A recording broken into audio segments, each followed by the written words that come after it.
Hallelujah, जय मसीह। प्रभु यीशु मसीह के महत्वपूर्ण नाम से इस ऑनलाइन आराधना में हमारे साथ जो कोई आप भाग ले रहे हैं, हम आपको स्वागत करते हैं। उम्मीद रखते हैं कि आप जहां कहीं हैं सही सलामत से हैं और परमेश्वर के विश्वास में और आगे बढ़ रहे हैं। हालेलुया। तो चलिए थोड़ी देर आंख बंद कर इस ऑनलाइन आराधना के लिए हमारे साथ जितने भी आप जुड़े हुए हैं सब हम प्रार्थना करेंगे, स्तुति करेंगे कि परमेश्वर ने अभी तक हमें संभाला है, हमें अगुवाई किए हैं। Hallelujah, hallelujah, hallelujah, hallelujah.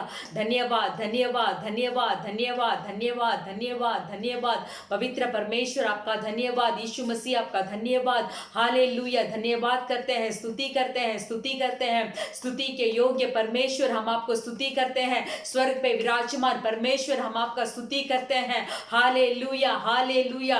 अति उचित परमेश्वर हम आपका स्तुति करते हैं। आपका पवित्रता की तुल्य और कोई नहीं है। हम आपका स्तुति करते हैं। स्तुति के बीच में वास करने वाले परमेश्वर हम आपका स्तुति करते हैं। स्तुति हो, स्तुति हो, स्तुति हो, स्तुति हो।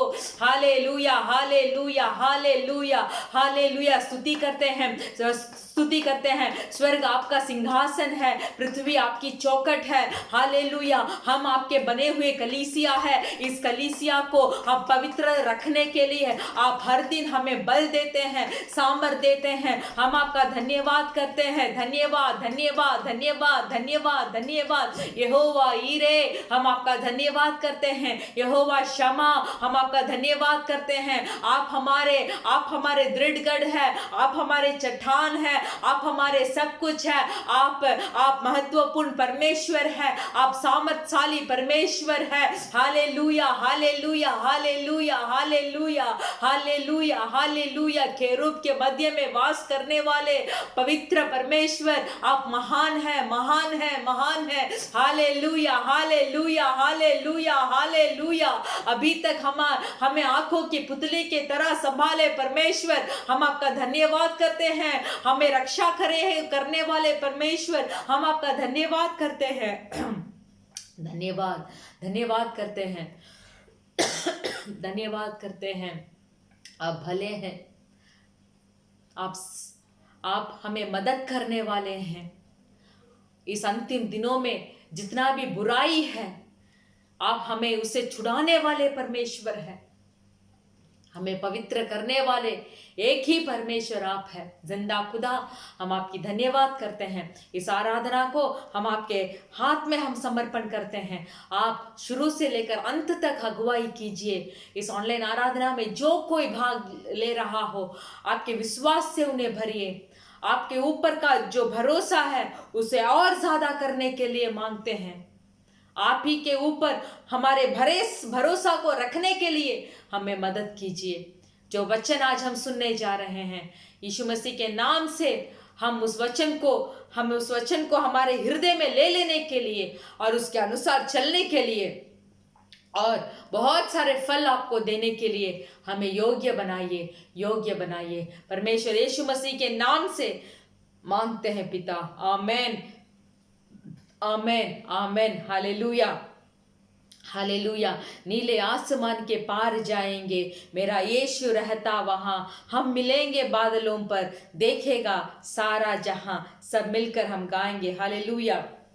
नीले आसमां के पार जाएंगे, मेरा यीशु रहता वहां। नीले आसमां के पार जाएंगे, मेरा यीशु रहता वहां। हम मिलेंगे बादलों पर, हम मिलेंगे बादलों पर, देखेगा सारा जहां, देखेगा सारा जहां। नीले आसमां के पार जाएंगे, मेरा यीशु रहता वहां।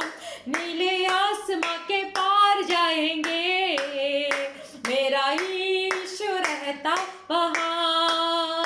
उसका कोई भी वादा न होगा अधूरा, हर एक वादा उसका होता है पूरा। उसका कोई भी वादा, उसके आने का वादा भी होगा पूरा। देखेगा सारा जहां, उसके आने का वादा भी होगा पूरा, देखेगा सारा जहां। नीले आसमां के पार जाएंगे, मेरा यीशु रहता वहां। नीले आसमां के पार जाएंगे, मेरा यीशु रहता वहां। ये विश्वास है मेरा जो होगा पूरा, सपना ये मेरा ना रहेगा अधूरा। ये विश्वास है मेरा, उसके संग हम रहेंगे अपने यीशु के, देखेगा सारा जहां। उसके संग हम रहेंगे अपने यीशु के, देखेगा सारा जहां। नीले आसमां के पार जाएंगे, मेरा यीशु रहता वहां। नीले आसमां के पार जाएंगे, मेरा यीशु रहता वहां। नीले आसमां के पार जाएंगे, मेरा यीशु रहता वहां। Hallelujah hallelujah hallelujah hallelujah.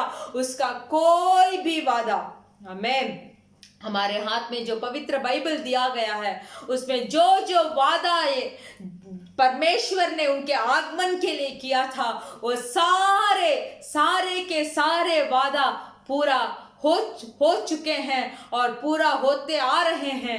और परमेश्वर का आगमन भी बहुत ही नजदीक है। मेरे प्रिय भाई और बहनों, हमें इन दिनों में उस आगमन में भाग लेने के लिए हमें तैयारी होना चाहिए। हालेलुया, क्योंकि यही मेरा विश्वास है, मेरा सपना जरूर पूरा होगा।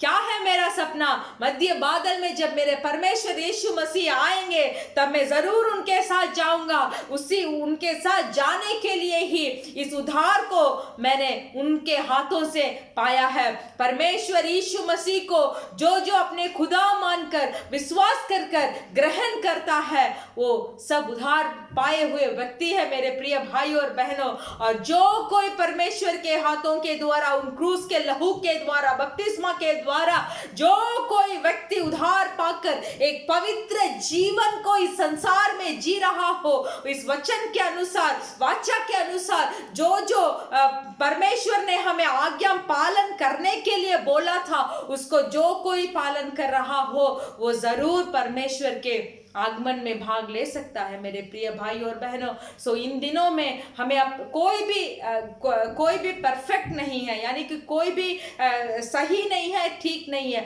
फिर भी परमेश्वर ही हमें पवित्र करने वाले हैं। Hallelujah hallelujah. भटके हुए व्यक्ति को वो नहीं छोड़ देते हैं, पापियों को नहीं छोड़ते हैं। जब पापी अपने पाप के ऊपर समझ पाकर परमेश्वर के साथ वो बता देता है, तो तब वो व्यक्ति पाप क्षमा का निश्चय को वो प्राप्त करता है। Hallelujah hallelujah. तो परमेश्वर हमें छोड़ेंगे नहीं, हमें त्यागेंगे नहीं। जब परमेश्वर की इच्छा के अनुसार हम जिएंगे, तब जरूर उनके आगमन में हम भाग लेंगे। Hallelujah hallelujah. यीशु मसीह, तेरा जैसा कोई नहीं है, तेरे चरणों में झुके आसमां और महिमा गाए सभी। हालेलुया। एक प्रार्थना के साथ हम गाएंगे। हालेलुया। यीशु मसीह, तेरे जैसा है कोई नहीं, तेरे चरणों में झुके आसमां और महिमा गाए सभी। यीशु मसीह, तेरे जैसा है कोई नहीं,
प्यारे पिता, हालेलुया, यस लॉर्ड, तूने हमसे कितना प्यार किया, कितना प्यार किया, हमें पापों से छुड़ाने को अपने बेटे को कुर्बान किया। हम गाए हो सन्ना, तू राजाओं का है राजा, तेरी महिमा होवे सदा।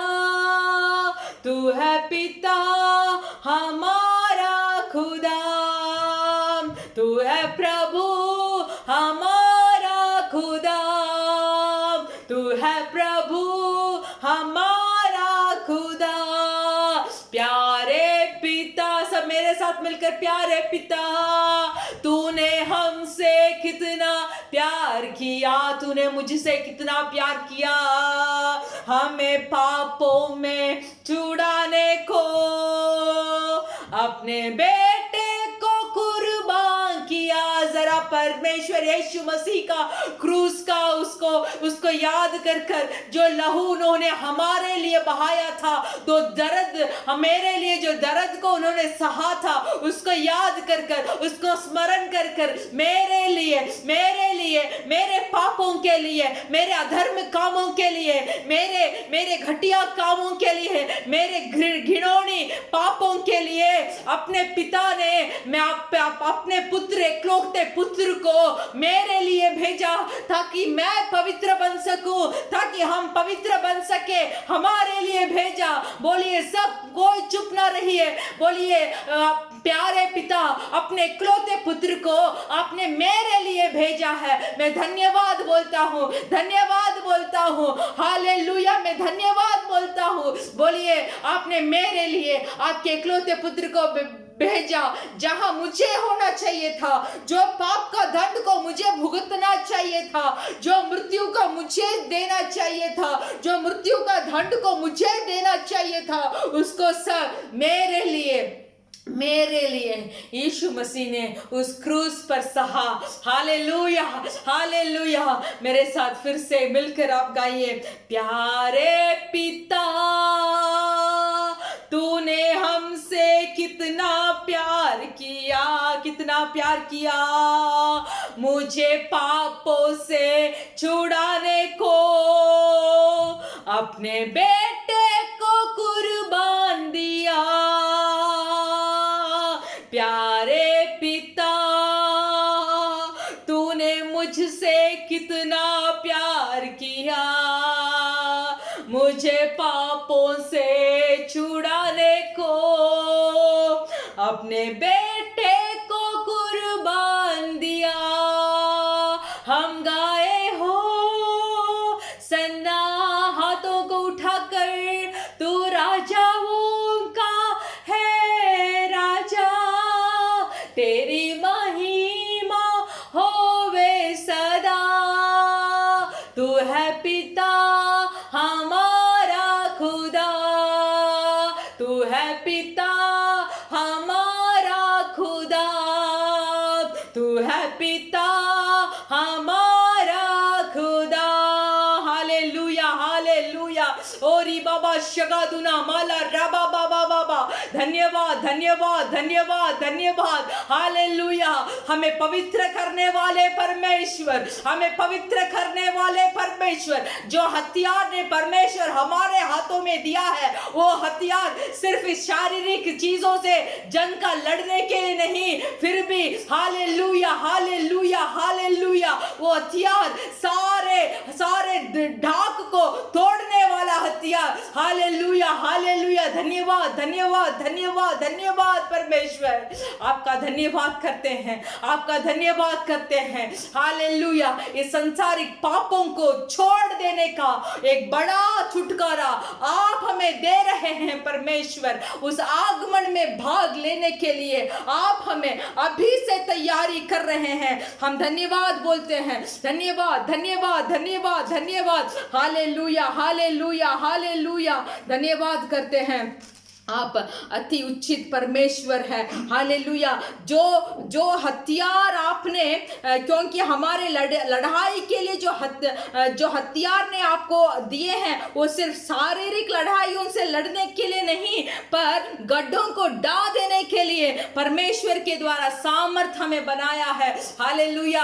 आपको और मुझे परमेश्वर ने इस संसारिक पापों से छुड़ाकर पवित्र आत्मा के द्वारा हमें अभिषेक कर कर रखा है।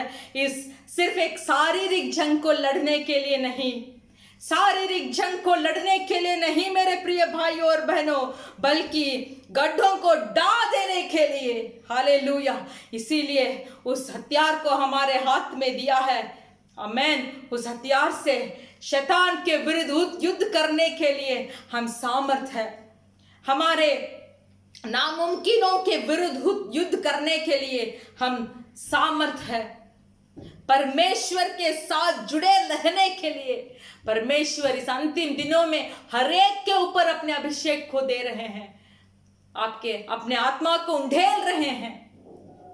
इस अंतिम दिनों में जो कोई पवित्र आत्मा के द्वारा बपतिस्मा ना पाया हो, और अब से परमेश्वर के चरणों में झुक जाकर प्रार्थना कीजिए कि उस सामर्थ से भरे, उस पवित्र आत्मा के अभिषेक से हमें भरे, और इस संसारिक चीजों से जो जो युद्ध हमारे द्वारा देख कर आ रही है उसके विरुद्ध हम लड़ाई करने के लिए उस हथियार को हम पाले। Hallelujah, hallelujah, hallelujah. परमेश्वर भला है।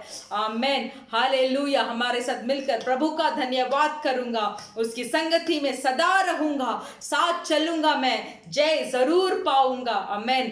प्रभु का धन्यवाद करूंगा, उसकी संगति में सदा रहूंगा, साथ चलूंगा, मैं जय जरूर पाऊंगा, साथ चलूंगा, मैं जय जरूर पाऊंगा। प्रभु का धन्यवाद करूंगा।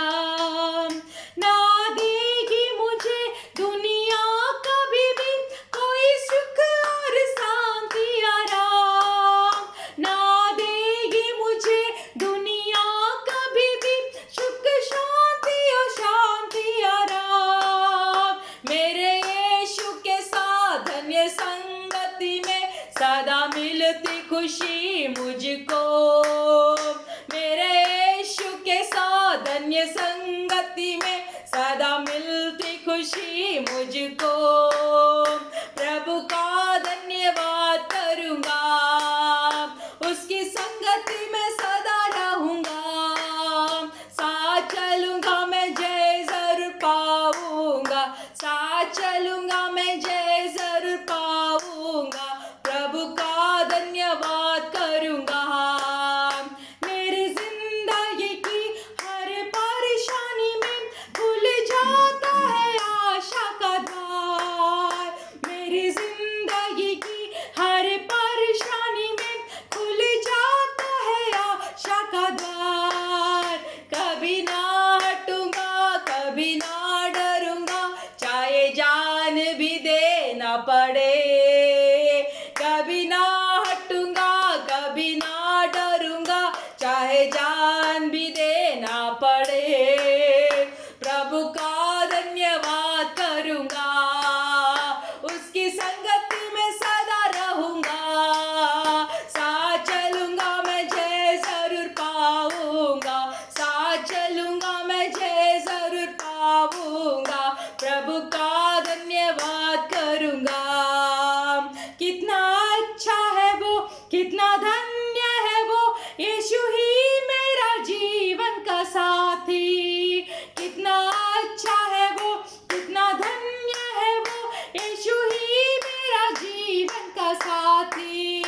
मेरी जरूरतों को पूरा करता है वो, कोई घटी नहीं मुझको, मेरे जरूरतों को पूरा करता है वो, कोई घटी नहीं मुझको।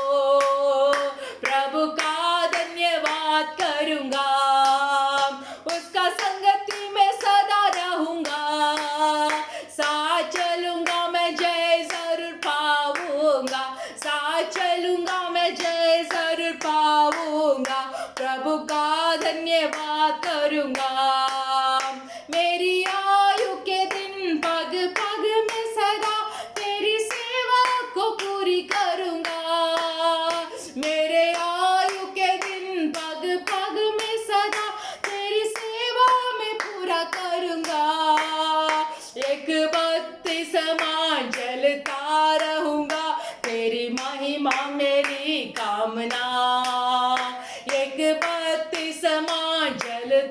रहूंगा, तेरी महिमा मेरे कामना, प्रभु का धन्यवाद करूंगा। सब मिलकर मेरे साथ, प्रभु का धन्यवाद करूंगा, उसकी संगति में सदा रहूंगा, साथ चलूंगा मैं जय जरूर पाऊंगा, साथ चलूंगा मैं जय जरूर पाऊंगा, प्रभु का धन्यवाद करूंगा, प्रभु का धन्यवाद करूंगा, प्रभु का धन्यवाद करूंगा।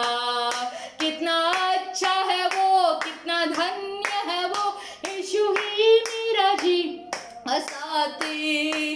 कितना अच्छा है वो, कितना धन्य है वो, यीशु ही मेरा जीवन का साथी। मेरे जरूरतों को पूरा करता है वो, कोई घटी नहीं मुझको, मेरे जरूरतों को पूरा करता है वो, कोई घटी नहीं मुझको, प्रभु का धन्यवाद करूंगा, उसका संगति में सदा रहूंगा, साथ रहूंगा मैं जय जरूर पाऊंगा, साथ चलूंगा मैं जय जरूर पाऊंगा, साथ चलूंगा मैं जय जरूर पाऊंगा। मेरे आयु के दिन पग पग में सदा तेरी सेवा को पूरी करूंगा। मेरे साथ मिलकर सब हाथ उठाकर परमेश्वर से बोलिए, मेरे आयु के दिन पग पग में सदा तेरी सेवा को पूरी करूंगा, एक बत्ती समान जलता रहूंगा, तेरी महिमा मेरी कामना, एक बत्ती समान जलता रहूंगा, तेरा महिमा मेरी कामना, कभी ना हटूंगा, कभी ना डरूंगा, चाहे जान भी देना पड़े, कभी ना हटूंगा, कभी ना डरूंगा, चाहे जान भी देना पड़े, एक बत्ती समान जलता रहूंगा, तेरी महिमा मेरी कामना। आपकी महिमा हमारी कामना है।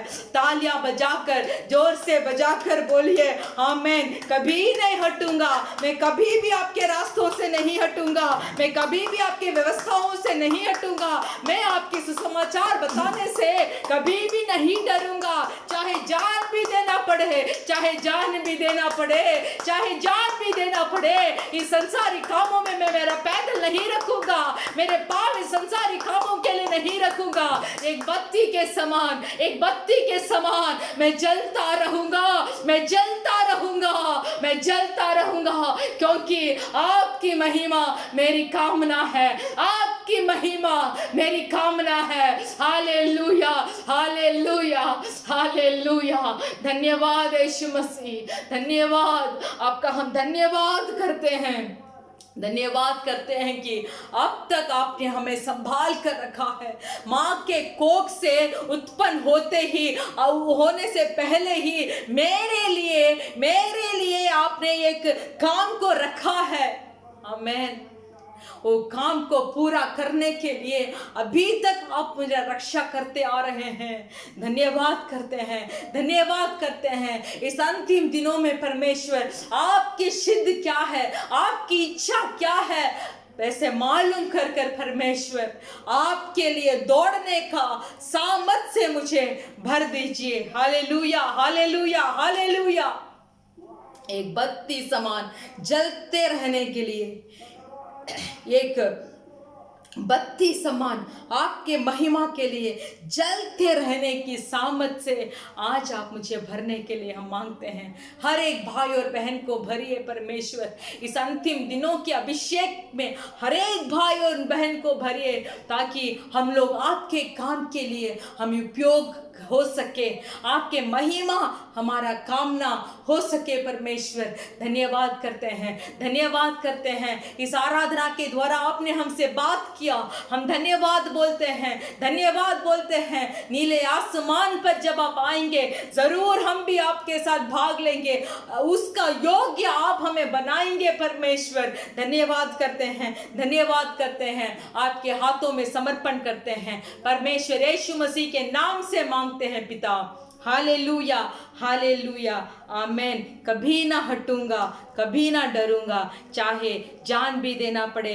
इन दिनों में हम देख रहे हैं बहुत सारे सेवकाईदारी परमेश्वर के नाम के महिमा के लिए बहुत जन अपने जान को देकर वो गेहूं का दाना जो है अब धरती में बोया जा रहा है, फिर भी वो गेहूं का दाना का प्रतिफल को परमेश्वर देंगे और जरूर देंगे। हालेलुया। हम सब उठकर हमारे भजन संगीता पढ़ेंगे।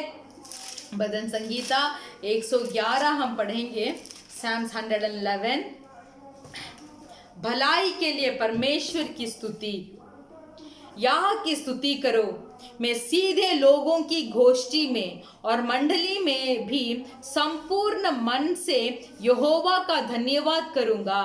यहोवा के काम बड़े हैं, जितने उनसे प्रसन्न रहते हैं वे उन पर ध्यान लगाते हैं। उसके काम विभावशाली और ऐश्वर्यमय होते हैं और उसका धर्म सदा तक बना रहेगा। उसने अपने आश्चर्य कर्मों का स्मरण कराया है। यहोवा अनुग्रहकारी और दयावंत है। उसने अपने डरवैयों को आहार दिया है। वह अपनी वाचा को सदा तक स्मरण रखेगा। उसने अपनी प्रजा को जाति जाति का भाग देने के लिए अपने कामों का प्रताप दिखाया है। सच्चाई और न्याय उसके हाथों के काम हैं। उसके सब उपदेश विश्वास योग्य है। वे सदा सर्वदा अटल रहेंगे। वे सच्चाई और सीधाई से किए हुए हैं। उसने अपनी प्रजा का उद्धार किया है। उसने अपनी वाचा को सदा के लिए ठहराया है। उसका नाम पवित्र और भय योग्य है। बुद्धि का मूल यहोवा का भय है। जितने उसकी आज्ञाओं को मानते हैं उनकी बुद्धि अच्छी होती है। उसकी स्तुति सदा बनी रहेगी। Hallelujah, hallelujah. भलाई के लिए जो परमेश्वर की स्तुति है, परमेश्वर आश्चर्य कर्म करने वाले परमेश्वर है। यहोवा अनुग्रहकारी है। यहोवा दयावंत है। अपनी वाचा को सदा तक स्मरण रखने वाले परमेश्वर है। हालेलुया। तो चलिए सब हाथ को उठाकर हमारे देशों के लिए हम प्रार्थना करेंगे। इस अच्छे भजन संगीता के लिए हम प्रार्थना करेंगे। जो देश में अभी हम रह रहे हैं वो देश के लिए और सारे देशों के लिए हम प्रार्थना करेंगे। मेरे प्रिय भाइयों, हाथों को उठा लीजिए और हम प्रार्थना करेंगे। धन्यवाद, धन्यवाद, धन्यवाद, धन्यवाद, धन्यवाद, धन्यवाद, धन्यवाद करते हैं परमेश्वर यीशु मसीह। इन दिनों में, इस प्रार्थना के समय में हम सारे इस धरती के सारे देशों को हम आपके सम्मुख में लेकर आते हैं परमेश्वर। इस धरती के जितने भी मानव जाति है वो सब मानव जाति यीशु मसीह जिंदा खुदा है बोलकर जानकारी होने के लिए, उद्धार पाने के लिए, उनकी आंखें खोलने के लिए हम प्रार्थना करते हैं। हालेलुया। विशेष कर हम यहूदा देश को, यरूशलेम देश को, इजराइल देश को आपके हाथों में हम समर्पण करते हैं। जो मेशिया आ रहा है बोलकर आप इस आसमान को जो आंखें देख रही है वो आंखें खोलने के लिए और यीशु मसीह जीवित जिंदा खुदा है बोलकर जानकारी होने के लिए उन लोगों के मध्य में एक आश्चर्य काम करने के लिए हम विनती करते हैं, क्योंकि हमारा यहोवा आश्चर्य कर्म करने वाला है बोलकर आज हमने वचन में देखा परमेश्वर। वही नहीं, इन देशों में जो महामारी बढ़ रही है परमेश्वर, कितनों ने अपने जान को दे दिया है, कितनों ने अपने कुटुंब को खोया है, कितनों ने अपने रिश्तेदारों को खोया है, कितनों ने अपने बच्चों को खोया है। Hallelujah, hallelujah. तो परमेश्वर हम आपसे विनती करते हैं, हम आपसे विनती करते हैं इस महामारी को रोकने के लिए। फिर भी हमारे सिद्ध के अनुसार नहीं, आपके सिद्ध के अनुसार इस महामारी को रोकने के लिए हम विनती करते हैं। जो जो इस महामारी में अवस्था उठा रहे हैं परमेश्वर यीशु मसीह के नाम से एक छुटकारा होने के लिए शारीरिक बलहीन को सब आपके अंदर बलवंत बनाने के लिए हम प्रार्थना करते हैं। हमारे कलीसिया में जितने भी इस महामारी के कारण परमेश्वर वो अवस्था उठा रहे हो परमेश्वर, उनको सब आपके हाथों से एक चंगाई मिले, क्योंकि आप दयावंत परमेश्वर है, आश्चर्य कर्म करने वाले परमेश्वर है। हमारा इंडिया देश को आपके हाथ में समर्पण करते हैं। जो चुनाव अभी होने वाली है उस चुनाव को आपके हाथ में समर्पण करते हैं। सच्चाई के अनुसार, सिर्फ सच्चाई के अनुसार जो अधिकारी को पहले ही आप नियम किए हैं, वो अधिकारी ही हमारे देश के में आने के लिए जो जगह पे चुनाव हो रही है उसमें आपके चुने हुए अधिकारी गरीब लोगों को सहायता करने वाले, गरीब लोगों के न्याय के बारे में सुधि लेने वाले, सारे देश के लोगों के बारे में सुधि लेने वाले, एक आपके आंखों में जो भला है वो भलाई काम को हमारे देश में करने के लिए हम मांगते हैं। वैसे ही नेपाल, बांग्लादेश, श्रीलंका, पाकिस्तान, इन देशों में जो कोई है, परमेश्वर आप ही जिंदा खुदा है बोलकर उनके आंखें खोलने के लिए हम प्रार्थना करते हैं। इस अंतिम दिनों में परमेश्वर आपकी जागृति को आप देने के लिए हम विनती करते हैं। परमेश्वर हम विनती करते हैं, सब लोग आपकी भलाई को चक्कर देखें, विनती करते हैं। यीशु मसीह के नाम से मांगते हैं पिता, आमेन। Hallelujah, hallelujah. हमारे कलीसिया का सूचना ये है कि हमारे कलीसिया हर शुक्रवार के समय में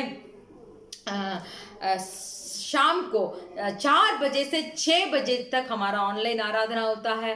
मेरे प्रिय भाई और बहनों, हम आमने सामने नहीं देख पा रहे हैं, फिर भी परमेश्वर से हम विश्वास करते हैं कि आप हमारे ऑनलाइन आराधना से बहुत सारे भलाई को आप प्राप्त कर रहे हैं, बहुत सारे वचन आपको मिल रही है, पवित्र आत्मा आपके साथ बात कर रहे हैं। हम विश्वास करते हैं ये समय है कि हम सब अपने बुरे कामों से मन फिरा होकर परमेश्वर के सम्मुख में बैठकर परमेश्वर के बात को सुनकर हमें अपने आप को पवित्र करने में तुल जाना चाहिए। हालेलुया। तो हमारे इस ऑनलाइन आराधना में भाग लीजिए, आपके दोस्तों के साथ आप शेयर कर सकते हैं। बहुत सारे चीज़ों को आजकल हम शेयर कर रहे हैं, परमेश्वर का वचन को शेयर कीजिए, परमेश्वर आपको आशीष करेंगे।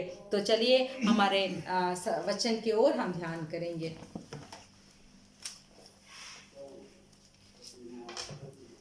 Hallelujah, hallelujah. இந்த நாளில் உங்கள் ஒவ்வொருவரையும் இயேசு கிறிஸ்து நாமத்தினாலே வாழ்த்துக் கொள்கிறோம்। इस दिन में हर एक को यीशु मसीह के नाम में हम स्वागत करते हैं। இந்த நாட்களில் தொடர்ந்து நீங்கள் தேசங்களுக்கு அதிகமாக ஜெபிக்கும்படியாக கேட்டுக்கொள்கிறோம்। इन दिनों में लगातार आप देशों के लिए प्रार्थना करने के लिए हम आपसे विनती करते हैं। அதிகமாக இந்த நாட்களில் இந்த கொரோனா வைரஸ் ஆனது பாதிப்பாகி கொண்டிருக்கிறது। ये कोरोना महामारी के वजह से बहुत नुकसान हो रहा है। நீங்களும் கொஞ்சம் ஜாக்கிரதையா இருந்து கொள்ளுங்கள்। इसलिए आप भी थोड़ा सुरक्षित रहिए। தேவையில்லாத இடத்துக்குலாம் போகாதீங்க। हर बार ऐसे फालतू जगह पे मत जाकर घूमिए। அதிகமாக ஜெபத்துல இருங்க, கர்த்தர் உங்களை ஆசீர்வதிப்பார்। ज्यादा से ज्यादातर प्रार्थना में लगे रहिए, परमेश्वर आपको आशीष करेंगे। இந்த நாட்களில் இந்த தேசங்களுக்காக நீங்கள் ஜெபித்துக் கொள்ளுங்கள்। इसीलिए इन दिनों में देशों के लिए आप प्रार्थना कीजिए। இந்த நாள் நம்ம வேத வார்த்தைக்கு நேராக கடந்து செல்லலாம்। आज भी हम हमारे पवित्र बाइबल के वचन के बारे में हम ध्यान करेंगे। நாம் வாசிக்கலாம் 2 தீமோத்தேயு 4ஆம் அதிகாரம்। हम पढ़ेंगे दूसरा तिमुथियुस का पुस्तक, उसका 4था अध्याय 6 முதல் 8 வரை உள்ள வசனங்களை நாம் வாசிக்கலாம்। उसका 6 से लेकर 8वां वचन तक हम पढ़ेंगे। क्योंकि अब मैं अंग के समान उंडेला जाता हूँ और मेरे कुछ का समय आ पहुंचा है। मैं अच्छी कुश्ती लड़ चुका हूँ, मैंने अपनी दौड़ पूरी कर ली है, मैंने विश्वास की रखवाली की है। भविष्य में मेरे लिए धर्म का वह मुकुट रखा हुआ है, जिससे प्रभु जो धर्मी और न्याय है मुझे उस दिन देगा, और मुझे ही नहीं वरन उन सब को भी जो उसके उसके प्रकट होने के लिए प्रिय जानते हैं। ஹalleluya. हालेलुया। இங்க அப்போஸ்தலன் பவுல் यहाँ प्रेरित पौलुस தன்னுடைய வாழ்க்கையின் முடிவு வரக்கூடிய நேரத்துல अपने अपने जीवन का एक अंतिम समय में அவன் சொல்லி 6வது வசனம் தேகத்தை விட்டு பிரியும் காலம் வந்தது. वो अपने अंतिम समय में बोल रहे हैं कि और मेरे कुछ का समय आ पहुंचा है। இந்த பூமியில மரிக்கக்கூடிய அந்த நேரத்துல அவன் வந்த நேரத்துல प्रेरित पौलुस जब इस संसार में उनका मरने का समय आ चुका था, அவன் அருமையான ஒரு ஸ்டேட்மெண்ட் சொல்லுகிறான். तो यहाँ एक अच्छे तरीके से कुछ बयान करते हैं। நல்ல போராட்டத்தை போராடினேன், मैं अच्छी कुश्ती लड़ चुका हूँ, ஓட்டத்தை முடித்தேன், मैं अपनी दौड़ पूरी कर ली है, விசுவாசத்தை காத்துக்கொண்டேன் என்று சொல்லுகிறார். मैंने विश्वास की रखवाली की है। விசுவாசம் என்றால் विश्वास का मतलब நம்ம தேவைகளுக்காக நாம் தேவ சமூகத்தில் வைக்கிற விசுவாசம் அது கிடையாது. हमारे जरूरतों के लिए परमेश्वर के सम्मुख में हम रखने वाला विश्वास वो विश्वास नहीं है। ஊழியத்தின் நிமித்தம் सेवकाई के द्वारा அநேக பாடுகள் உபத்திரவத்தின் வழியாய் கடந்து சென்ற மனிதன். बहुत सारे उपद्रव और कष्ट के मध्य में गुजारे हुए व्यक्ति थे प्रेरित पौलुस। அநேக தடவை அவனை அடித்து மரிக்கிற அளவுக்கு அவன் அடித்து போட்டு போய்விட்டார்கள். बहुत सारे बार ऐसे हुआ था कि वो मृत्यु हो जाने तक प्रेरित पौलुस को मारा गया था। ஆனால் அந்த நேரங்களில் அந்த விசுவாச வாழ்க்கை விட்டு ஆண்டவரே இயேசு கிறிஸ்து விட்டு பின்வாங்காமல் அதே ஒரு விசுவாசத்தோட இருந்து கொண்டிருந்தார். फिर भी उस उपद्रव में भी प्रेरित पौलुस ने परमेश्वर से पीछा ना हुआ, फिर भी वही विश्वास में और आगे बढ़ते रहे। கிறிஸ்துவின் அன்பை விட்டு என்னை எது பிரிக்கும் என்று சொல்லுகிறார். वो प्रेरित पौलुस बोलते हैं कि परमेश्वर के प्रेम से मुझे भटकाने वाला कौन है, नहीं तो मुझे छुड़ाने वाला कौन है। உபத்திரமோ வியாகுலமோ பிரச்சனையோ பாடுகளோ போராட்டமோ எதுவும் என்னை கிறிஸ்துவின் அன்பை விட்டு பிரிக்காது என்று சொல்லுகிறார். वो परेशानी हो, वो कष्ट हो, उपद्रव हो, भूख हो, जो भी हो, वो परमेश्वर के प्रेम से मुझे अलग नहीं कर सकता। அப்படியாக அவன் விசுவாசத்தை காத்துக்கொண்ட तो மனுஷன் इस तरीके से प्रेरित पौलुस ने अपना विश्वास को उन्होंने रखवाली किया था। இது முதல் நீதியின் கிரீடம் எனக்காக வைக்கப்பட்டிருக்கிறது என்று சொல்லுகிறார். और भी बोलते हैं कि भविष्य में मेरे लिए धर्म का वह मुकुट रखा हुआ है। தன் வாழ்க்கை அந்த கடைசி நாட்களிலே अपने जीवन के अंतिम दिनों में நல்ல ஒரு ஸ்டேட்மெண்டை கொடுக்கிறார். एक अच्छा बयान को देते हैं। இன்னும் அவர் சொல்லுவார், பிலிப்பியர் 3ஆம் அதிகாரம் 12வது வசனத்தை வாசிக்கலாம். और भी बोलेंगे फिलिपियों के पुस्तकों में 3रा अध्याय का 12 वचन, यह मतलब नहीं कि मैं पा चुका हूँ या सिद्ध हो चुका हूँ, पर उस पदार्थ को पकड़ने के लिए दौड़ा चला जाता हूँ जिसके लिए मसीह यीशु ने मुझे पकड़ा था। Hallelujah hallelujah. எதற்காக பிடிக்கப்பட்டனோ मैं जो मतलब के लिए मतलब के लिए मुझे पकड़ा गया था, பிடித்துக்கொள்ளும்படி ஆசையாய் தொடருகிறேன் என்று சொல்லுகிறார். पर उस पदार्थ को पकड़ने के लिए मैं दौड़ा चला जाता हूँ। இந்த நாளில் நாம் தியானிக்க போகிறது इस दिन में जो हम ध्यान करने वाले हैं, ரெண்டு மனிதருடைய ஸ்டேட்மெண்ட். दो मनुष्य के बयान के बारे में। ஒன்னு அப்போஸ்தலன் பவுலுடைய ஸ்டேட்மெண்ட், தன் அந்த மரிக்கக்கூடிய நேரத்தில் அவன் கொடுக்கக்கூடிய ஸ்டேட்மெண்ட்டும், एक प्रेरित पौलुस के बारे में जो मृत्यु के वक्त वो जो बयान को दिए थे। இன்னொரு மனிதன் சாலமோன், और एक मनुष्य सुलेमान के बारे में। அவன் தன் வாழ்க்கையின் கடைசி நாட்கள்ல கொடுக்கக்கூடிய ஸ்டேட்மெண்ட். सुलेमान राजा अपने जीवन के अंतिम दिनों में क्या बयान किए थे। இப்ப நம்ம என்ன மாதிரி ஸ்டேட்மெண்ட் கொடுப்போம் என்று சொல்லி நாம் தியானிக்க போகிறோம். फिर हम कैसे हमारे जीवन के अंतिम दिनों में हम किस तरीके के बयान को देने वाले हैं बोलकर हम इसके बारे में हम ध्यान करेंगे। நாம் வாசிக்கலாம். பிரசங்கியின் புத்தகம் 2ஆம் அதிகாரத்தை எடுத்துக்கொள்வோம். हम पढ़ेंगे सपोपदेशक का पुस्तक उसका 12 अध्याय 2வது வசனம், उसका 2ஆம் அதிகாரம் 11வது வசனம். सॉरी उसका दूसरा अध्याय का 11 वचन को हम पढ़ेंगे। तब मैंने फिर से अपने हाथों के सब कामों को और अपने सब परिश्रम को देखा, तो क्या देखा कि सब कुछ व्यर्थ और वायु को पकड़ना है और संसार में कोई लाभ नहीं। ஹல்லேலூயா. हालेलुया। இங்க சாலமோன் ராஜா, சாலமோன் ஞானி சொல்லக்கூடிய காரியம், या सुलेमान राजा जो ज्ञानी थे वो क्या बोल रहे हैं, நான் பட்ட எல்லா பிரயாசத்தையும் கண்ணோக்கி பார்த்தேன், मैं अपने सब परिश्रमों को देखा, இதோ எல்லா மாயையும் तो क्या देखा कि सब कुछ व्यर्थ है மனதுக்கு சஞ்சலமாய் இருக்கிறது என்று சொல்லுகிறார். और वायु को पकड़ना है। உட்கார்ந்து தன் வாழ்க்கை இதுவரை நடந்த சம்பவங்கள் காரியங்கள் அவன் செய்த எல்லாவற்றையும் அவன் திருப்பி நினைத்து பார்க்கிறான். सुलेमान राजा बैठकर अपने जीवन को थोड़ा पीछे मुड़कर देख रहे हैं कि वो क्या क्या काम कर रहे थे, कैसे किए थे। ये सब थोड़ा पीछे मुड़कर देखने के समय देखा कि सब व्यर्थ था। அவன் யோசித்து எல்லாம் மாயை என்று சொல்லுகிறார். तो सबको सोच सोच कर देख रहे हैं कि मैंने वहां गया, यहाँ गया, ऐसे देखा, वैसे किया।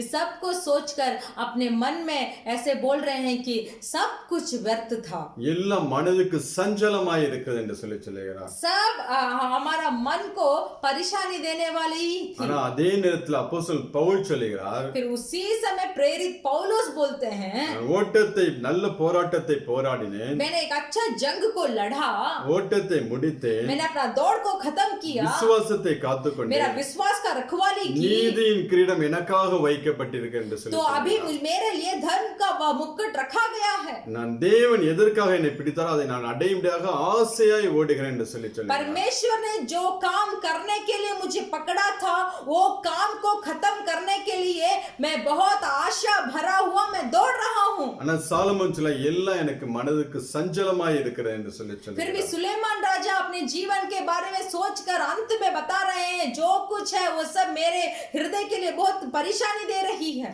நம்ம என்ன சொல்ல போகிறோம்? आज हम क्या बोलने वाले हैं?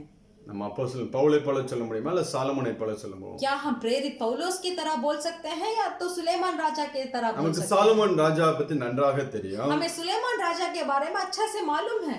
இஸ்ரவேல் தேசத்துல முதலாக தேவனுக்கென்று ஆலயத்தை கட்டின மனுஷன். इजराइल देश में पहले परमेश्वर के लिए भवन बनाया एक मनुष्य थे। தேவ ஞானத்தினாலே நிரப்பப்பட்ட மனுஷன். परमेश्वर के ज्ञान में भरा हुआ एक मनुष्य थे। ஆண்டவர் அவனுக்கு கேட்காத ஆசீர்வாதத்தையும் ஐஸ்வர்யத்தையும் கொடுத்து ஆசீர்வதித்தார். सुलेमान राजा जो कुछ नहीं मांगा था वो आशीर्वादों से सुलेमान राजा को परमेश्वर ने भरा। தேவனுக்கென்று ஆலயத்தை கட்டின மனுஷன். परमेश्वर के लिए भवन को बनाया था। அவன் ஆரம்பம் நன்றாக தான் இருந்துச்சு. उसका शुरुआत अच्छा था, ஆனால் முடிவோ கொஞ்சம் வித்தியாசமா இருந்தது. फिर भी उसका अंत थोड़ा फर्क में चले गया। அவனை பிரசங்கியே சொல்லுவான் ஒரு வசனத்துல, वह सबोपदेशक में एक वचन में बताएगा, 7வது அதிகாரத்துல उसका 7वां वचन, 8வது वசனத்துல பார்க்கலாம். उसका 8वां वचन में से 7वां अध्याय का 8वां वचन, किसी काम के आरंभ से उसका अंत उत्तम है और धीरजवंत पुरुष अहंकारी से उत्तम है। காரியத்தின் துவக்கத்தை பார்க்கலாம், அந்த முடிவு நல்லது என்று சொல்லுகிறார். यहाँ सुलेमान राजा इस अध्याय में बोल रहे हैं, किसी काम के आरंभ से उसका अंत उत्तम है। இவன் தொடக்கம் ஆரம்பம் நல்ல ஆவியில தான் ஆரம்பிச்சான். सुलेमान जो काम को शुरू किए वो अच्छा ही था, முடிக்கும் போது மாம்சத்திலே கொண்டு போய் முடித்து விட்டார். फिर भी जब वो खत्म किए उसको एक शारीरिक तौर से उन्होंने खत्म किया। அப்போஸ்தலன் பவுல் சொல்வார் கலாத்தியா சபையை பார்த்து, गलातिया का कलीसिया को देखकर प्रेरित पौलुस बताएंगे, ஆவியில் ஆரம்பித்த நீங்கள் आत्मा में जो आपने शुरू किया था, மாம்சத்துல முடிக்கிறது என்ன என்று சொல்லி கேட்பார்.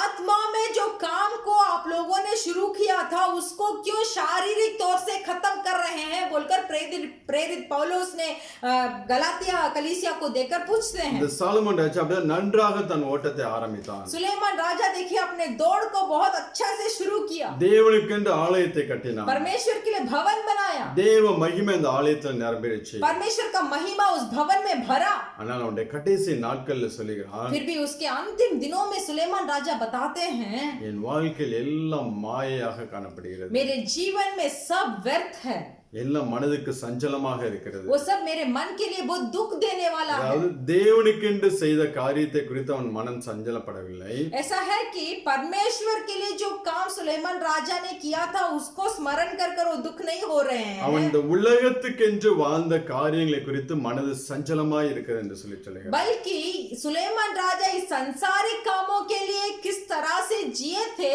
उसको सोचकर ही उनका मन बहुत दुख हो रहा था।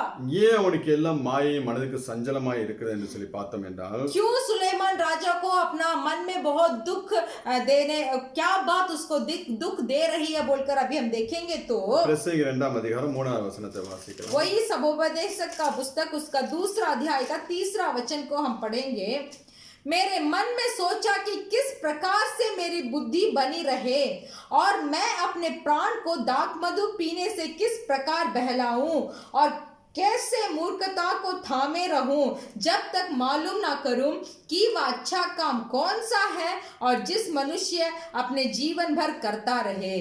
இங்க நல்லா அவனுடைய வாழ்க்கை போய் கொண்டிருக்கிறது. या सुलेमान राजा का जीवन बहुत अच्छा से गुजर रहा था। என் இருதயத்தை ஞானத்தால் தேற்றிக் கொண்டிருக்கும் போதே मैंने मन में सोचा कि किस प्रकार से मेरी बुद्धि बने रहे। அவனுக்குள்ள சில மதியினங்கள் உள்ளே வர ஆரம்பிக்கிறது. तो वो अच्छे बुद्धि के बारे में सोचते सोचते उस थोड़ा मूर्खता भी अपने दिल के अंदर गुजर रही है। அது எப்படி இருக்கும் என்று சொல்லி பார்க்கும்படியாக வகை தேடினேன் என்று சொல்லி சொல்லுகிறான். तो यहाँ बोलते हैं कि जो मूर्खता मेरे अंदर गई है वो मूर्खता किस प्रकार की है बोलकर मैं थोड़ा जांच कर देखने लगा। நல்லா அவனுடைய வாழ்க்கை தேவ ஞானத்தோட போய் கொண்டிருக்கிறது. परमेश्वर के ज्ञान के अनुसार सुलेमान राजा का जीवन अच्छा ही चल रहा था। தேவனுக்கு பிரியமான காரியங்களை செய்து கொண்டிருக்கிறான். वो परमेश्वर का प्रिय था। ஆனாலும் சில மதியினத்துக்கு தன்னை விட்டு கொடுக்கிறான். फिर भी थोड़ा मूर्खता के लिए अपने पास थोड़ा मूर्खता के लिए जगह दिया। நீ வாசினா அதே பிரசங்கி 10ஆம் அதிகாரம் முதலாவது வசனத்தை வாசிக்கலாம். आप पढ़ सकते हैं वही सबोपदेशक का पुस्तक 10वां अध्याय का पहली वचन। मरी हुई मक्खियों के कारण गंधी का तेल सड़ने और बसाने लगता है और थोड़ी सी मूर्खता बुद्धि और प्रतिष्ठा को घटा देता है। செத்த ஈக்கள் मरी हुई मक्खियां தைலக்காரனுடைய பரிமள தைலத்தை நாரி கெட்டு போக பண்ணுமா. मरी हुई मक्खियों के कारण गंधी का तेल सड़ने और बसाने लगता है। அப்படியேதான் சொற்ப மதியனமும் அது போலதான் இருக்குமா. तो छोटा सा मूर्खता भी उसी तरीका है। செத்த ஈக்கள் எவ்வளவு வெயிட் இருக்க போகுது. मरी हुई मक्खियां कितना वजन हो सकती है। அது ஒரு 1/2 லிட்டர் அந்த பரிமள தைலம் இருந்தால் கூட वो अगर वो आधा लीटर का वो जो गंधी का तेल होगा भी तो அந்த செத்த ஈக்களை உள்ளே போட்டோம் என்றால் अगर वो मरी हुई मक्खियां को उसके अंदर डालेंगे तो அதை நாரி கெட்டு போக பண்ணும் என்று சொல்லி சாலமோன் ஞானியே சொல்லுகிறார். ऐसा है कि ये गंदी का तेल जो है वो एक आधा लीटर तेल में अगर इस मरी हुई मक्खियों को वो डालेंगे तो वो सारा तेल सड़ने और बसने लगता है बोलकर सुलेमान ज्ञानी यहाँ बोलते हैं। அப்படி அது போல அந்த சொற்ப மதியினமும் இருக்கும். तो इसी तरह एक छोटा सा मूर्खता भी हो सकता है। இதுக்கு மேலே உள்ள வசனத்தை நான் வாசிக்கலாம். उसका ऊपर का वचन को हम पढ़ेंगे 9:18. हाँ, नौवा अध्याय का 18 वचन। लड़ाई के हथियारों से बुद्धि उत्तम है परंतु एक पापी बहुत सी भलाई का नाश करता है। பாவியான ஒருவன் மிகுந்த நன்மைகளை கெடுப்பான் என்று சொல்லி வசனம் சொல்லுகிறது. लड़ाई के हथियारों से बुद्धि उत्तम है परंतु एक पापी बहुत सी भलाई का नाश करता है।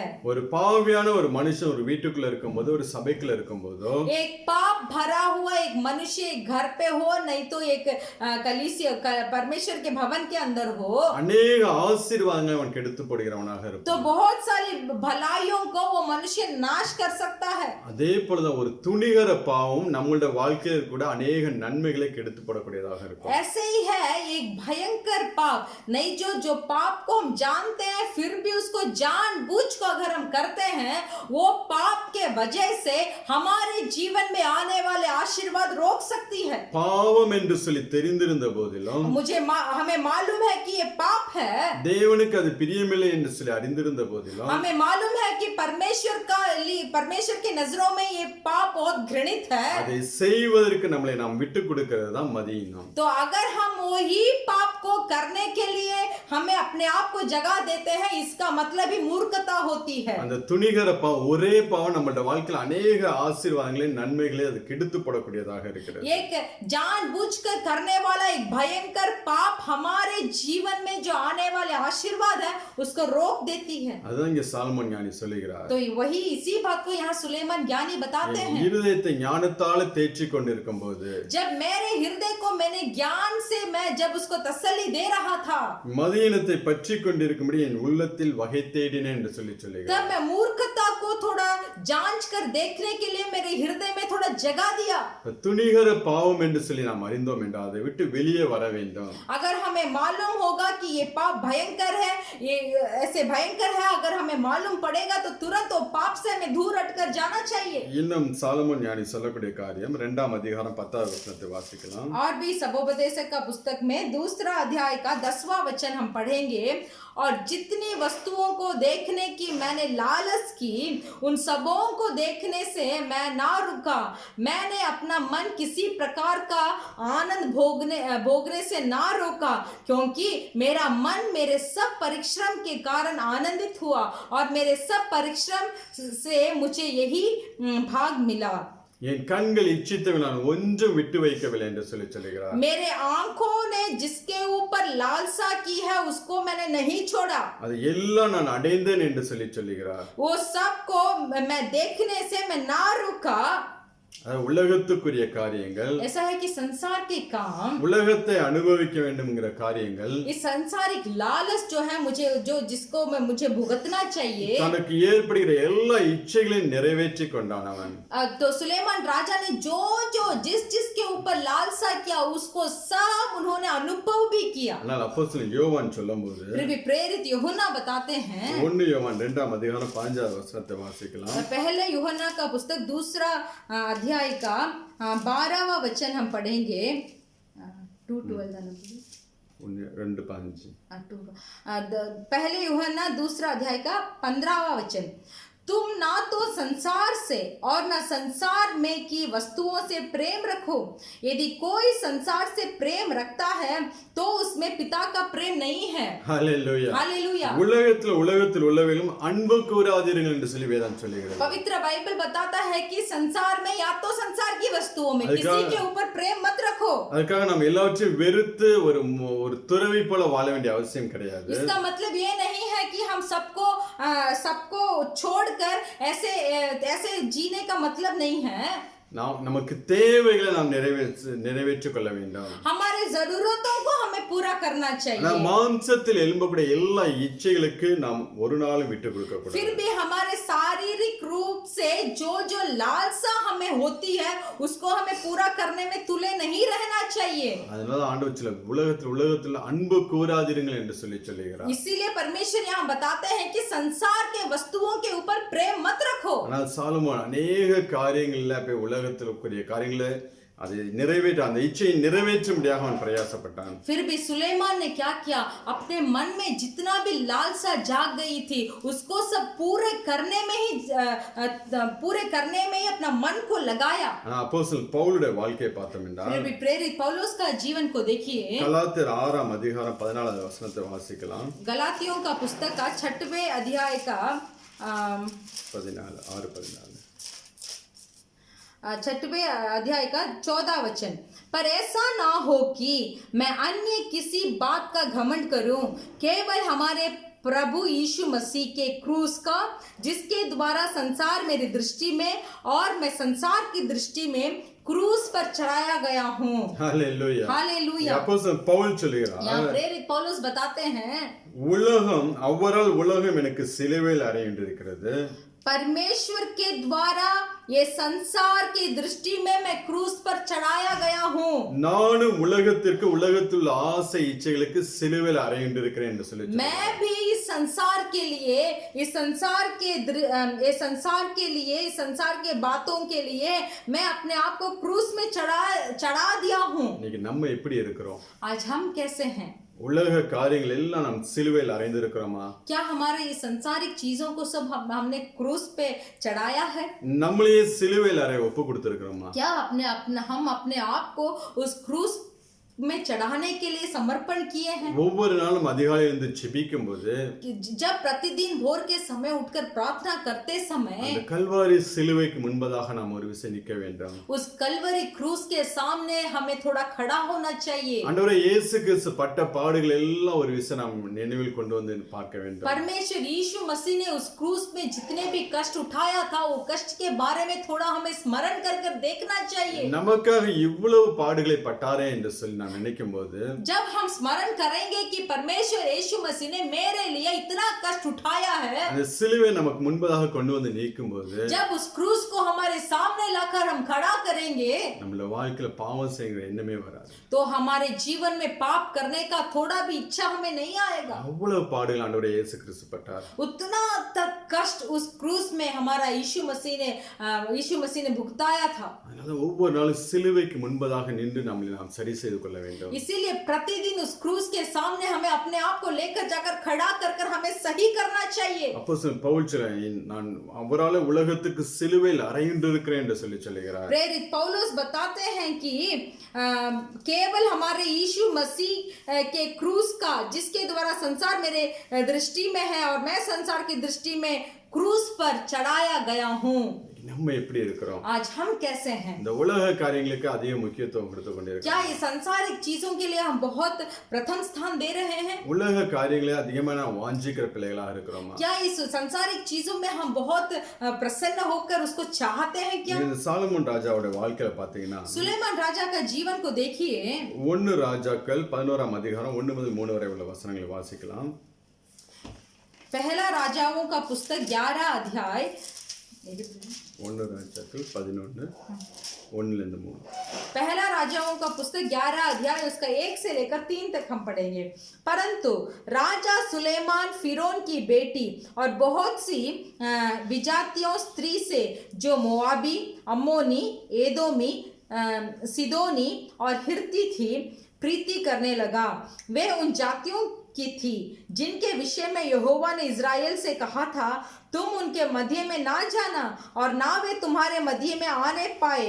वे तुम्हारे मन अपने देवताओं की और निरसंदेह फिरेगी। उन्हीं की प्रीति में सुलेमान लिप्त हो गया। उसके साथ 100 रानियां और 300 रखेलियां हो गई थी और उसकी इन स्त्रियों ने उसका मन बहका दिया। எவ்வளவு ஒரு மோசமான ஒரு காரியம் பாருங்களேன். कितना एक खराब काम है देखिए। புறஜாதிகள் மேல ஆசை வைத்தான், अन्य जातियों के ऊपर लालसा किया, அவர்களோடு ஐக்கியமாய் இருந்தான், उनके साथ मिलकर रहने लगा, அவர்கள் அவன் இருதயத்தை வழுவி போக பண்ணினார்கள். तो वो अन्य जातियों के लोग सुलेमान का मन को बहका डाला। அந்த தேசத்துல விக்கிரக ஆராதனை செய்யும்படியாக அவன் காரியங்களை செய்து கொடுக்கிறவனாக இருந்தான். उस देश में मूर्ति पूजा होने के लिए सुलेमान ने जगा दिया।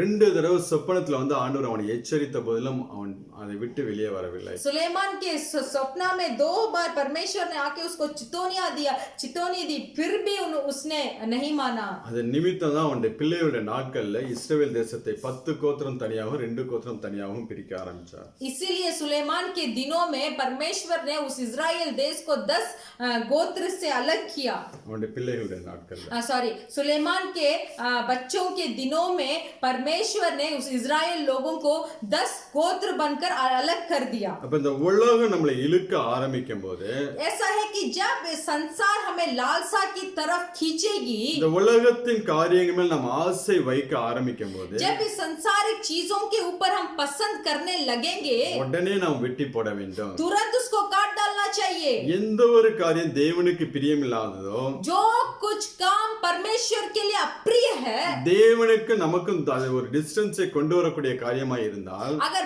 मुझ में और मेरे परमेश्वर में वो पाप थोड़ा बहुत दूरी को लेके आ रहा है, तो அதை உடனே நாம் வெட்டி போட வேண்டும். तुरंत हमें उसको काट डालना चाहिए। அதுக்கு கொஞ்சம் இடம் கொடுத்தோம்னா थोड़ा भी जगह नहीं देना चाहिए। அதோட ஐக்கியமாகும்படியாக செய்யும். अगर वो पाप के लिए हम थोड़ा जगह देंगे तो वो पाप के साथ हम मिलने लगेंगे। அதுக்கப்புறம் நம்மளுடைய இருதயத்தை வலி விலகி போக பண்ணும்படியாக இருக்கும். तब वो पाप हमारे हृदय को बहका देगी।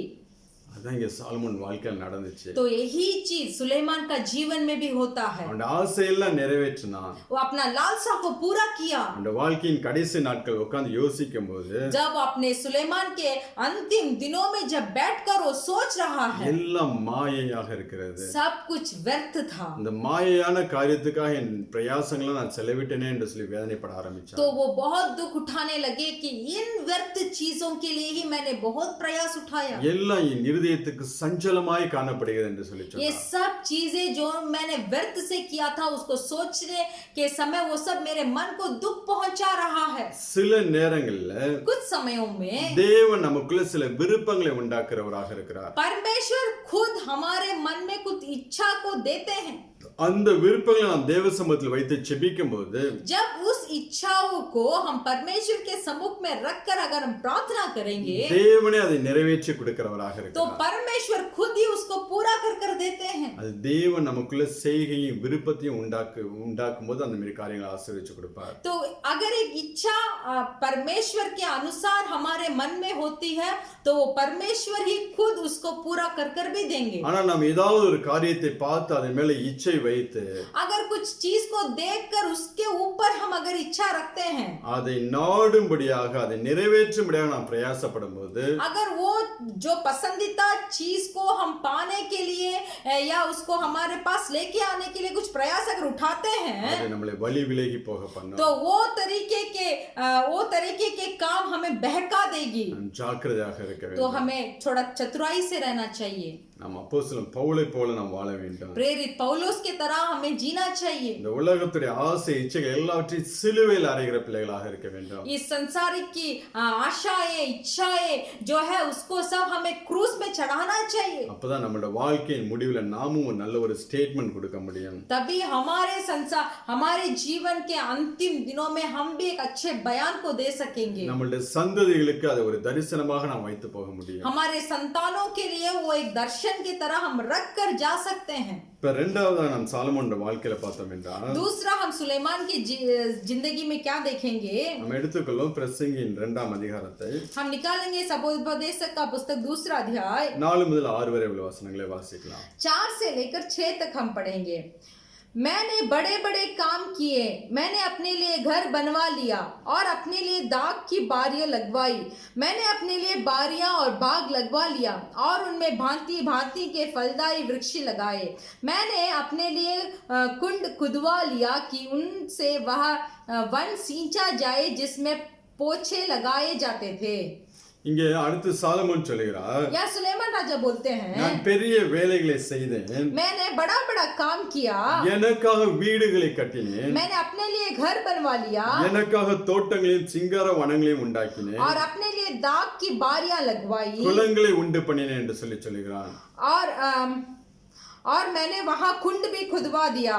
எனக்காக நான் பண்ணினேன் என்று சொல்லுகிறான். यहाँ बता रहा है सुलेमान राजा बता रहे हैं कि मैं मेरे लिए सब कुछ बनाया। சில நபர்கள்லாம் பேசும்போது பாத்தீங்கன்னா कुछ व्यक्ति को देखेंगे वो इस तरीका से बात करेंगे, ஏன் குடும்பம் ஏன் பிள்ளைகள் என்னுடைய எதிர்காலம் இத பத்தி தான் பேசுவாங்களே ஒழிய कुछ व्यक्ति ऐसे बोलते हैं कि मैं, मेरा परिवार, मेरे बच्चा, मेरा भविष्य बोलकर बात करेंगे। அவங்களுடைய சுயநலத்தை தான் வெளிப்படுத்துவாங்க. अपना स्वयं को ही वो प्रकट करते हैं। இன்னும் சிலருடைய வாழ்க்கையை பார்த்தோம் और என்றால் भी किसी का जीवन को अगर आप देखेंगे, அடுத்த வீட்டுல இருக்கிற ஒருவேளை சாப்பாட்டுக்கு வழி இல்லாம இருப்பான், अपने पास वाले पड़ोसी बिना खाना का बैठा होगा, இல்ல தன்னோட கூட பிறந்த சகோதர வாழ்க்கையில ரொம்ப கஷ்டமான சூழ்நிலையில அவங்க இருப்பாங்க. नहीं तो अपने साथ अपना भाई और बहन जो है वो थोड़ा खाने का भी रास्ता नहीं होगा, इतना कष्ट उठा रहे होंगे, அத பத்திலாம் அவன் कवலைப்பட माட்டான். तो उनके बारे में सब वो चिंता नहीं करेगा। தன்னுடைய பிள்ளைகளுக்கு நல்ல காஸ்ட்லியான ஃபுட்டை வாங்கி கொடுப்பாங்க. अपने बच्चों के लिए बहुत अच्छा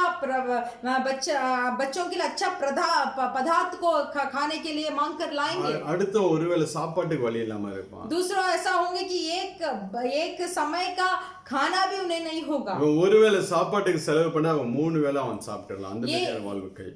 ऐसा ये व्यक्ति ऐसा जी रहा होगा कि एक बार का खाने के लिए जो वो खर्चा करता था वो उसका पड़ोसी 3 बार खाना खा सकता था। அந்த சுயநலங்கள் எல்லாம் மாற வேண்டும். वो उस तरीके के स्वयं बदलना चाहिए। எனக்கென்று நாம் எதையும் செய்யாதபடி, நமக்கென்று எதையும் நாம் செய்யாதபடி, हमारे लिए हम कुछ नहीं करें, நாம் தேவனுக்கென்று செய்கிற பிள்ளைகளாய் மாற வேண்டும். हमें परमेश्वर के लिए करने वाले मनुष्य होना चाहिए। நீங்க அப்போஸ்தலன் பவுலுடைய வாழ்க்கையில பாத்தீங்கன்னா प्रेरित पौलुस का जीवन को देखिए, நல்ல வசதியா இருந்த மனுஷன் தான். वो अच्छा धनवान थे। அவன் அந்த இஸ்ரவேல் தேசத்துல நல்ல ஒரு ஸ்தானத்துல இருந்தான். इजराइल देश में वो एक अच्छा पद में थे। அவனுடைய தகப்பனார் கப்பல் தொழில் செய்கிறவராக இருந்தார். उसके प्रेरित पौलुस के पिता जो थे वो जहाज में काम करने वाले थे।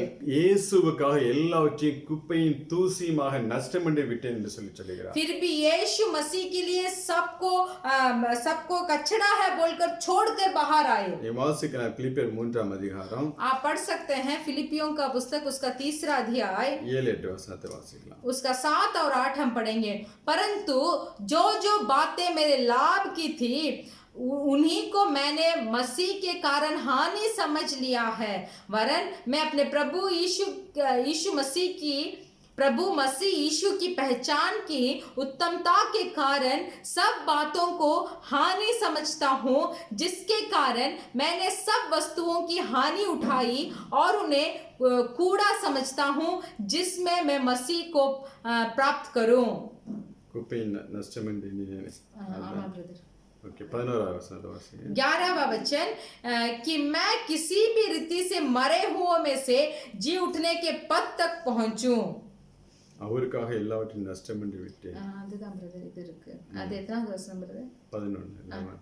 அந்த कि मैं किसी அவருக்காக எல்லாவற்றையும் இங்க அப்போஸ்தலன் பவுல் சொல்லக்கூடியது यहाँ प्रेरित पौलुस बताते हैं இயேசு கிறிஸ்துவுக்காக प्रभु मसीह यीशु के लिए எல்லாவற்றையும் நஷ்டமண்டு விட்டேன் என்று சொல்லுகிறார். सब वस्तुओं को मैं हानि समझकर छोड़ दिया. குப்பையுமாக எண்ணுகிறேன் என்று சொல்லுகிறார். वो बोलते हैं कि सबको मैं हानि समझता हूँ. இந்த 3ஆம் அதிகாரம் 1ஆம் வசனத்தில் நீ வாசினா अगर इस फिलिपियों के पुस्तक का 3रा अध्याय पहले वचन से अगर आप पढ़ेंगे மாம்சத்தில் தன்னை எந்த பெருமையா எண்ணக்கூடிய अनेक காரியங்கள் அவனுடைய வாழ்க்கையில் இருந்துச்சு. इस शारीरिक चीजों से घमंड उठाने वाले बहुत सारी चीजें पौलुस के अंदर थे. அவன் இஸ்ரவேல் வம்சத்தான், वो एक इजराइल वंश का था, பென்யமீன் கோத்திரத்தான், वो बेंजामिन के गोत्र का था, அவன் எபிரேயன், वो एक हिब्रू का था, நியாயப்பிரமாணத்தின்படி ஒரு குற்றமும் சாட்டப்படாத ஒரு மனுஷன், व्यवस्था के अनुसार एक भी कोई भी उससे दोष ठहराने वाला नहीं था. இப்படி அவனுக்காக பெருமையாக எவ்வளவோ காரியங்களை பேச முடியும்.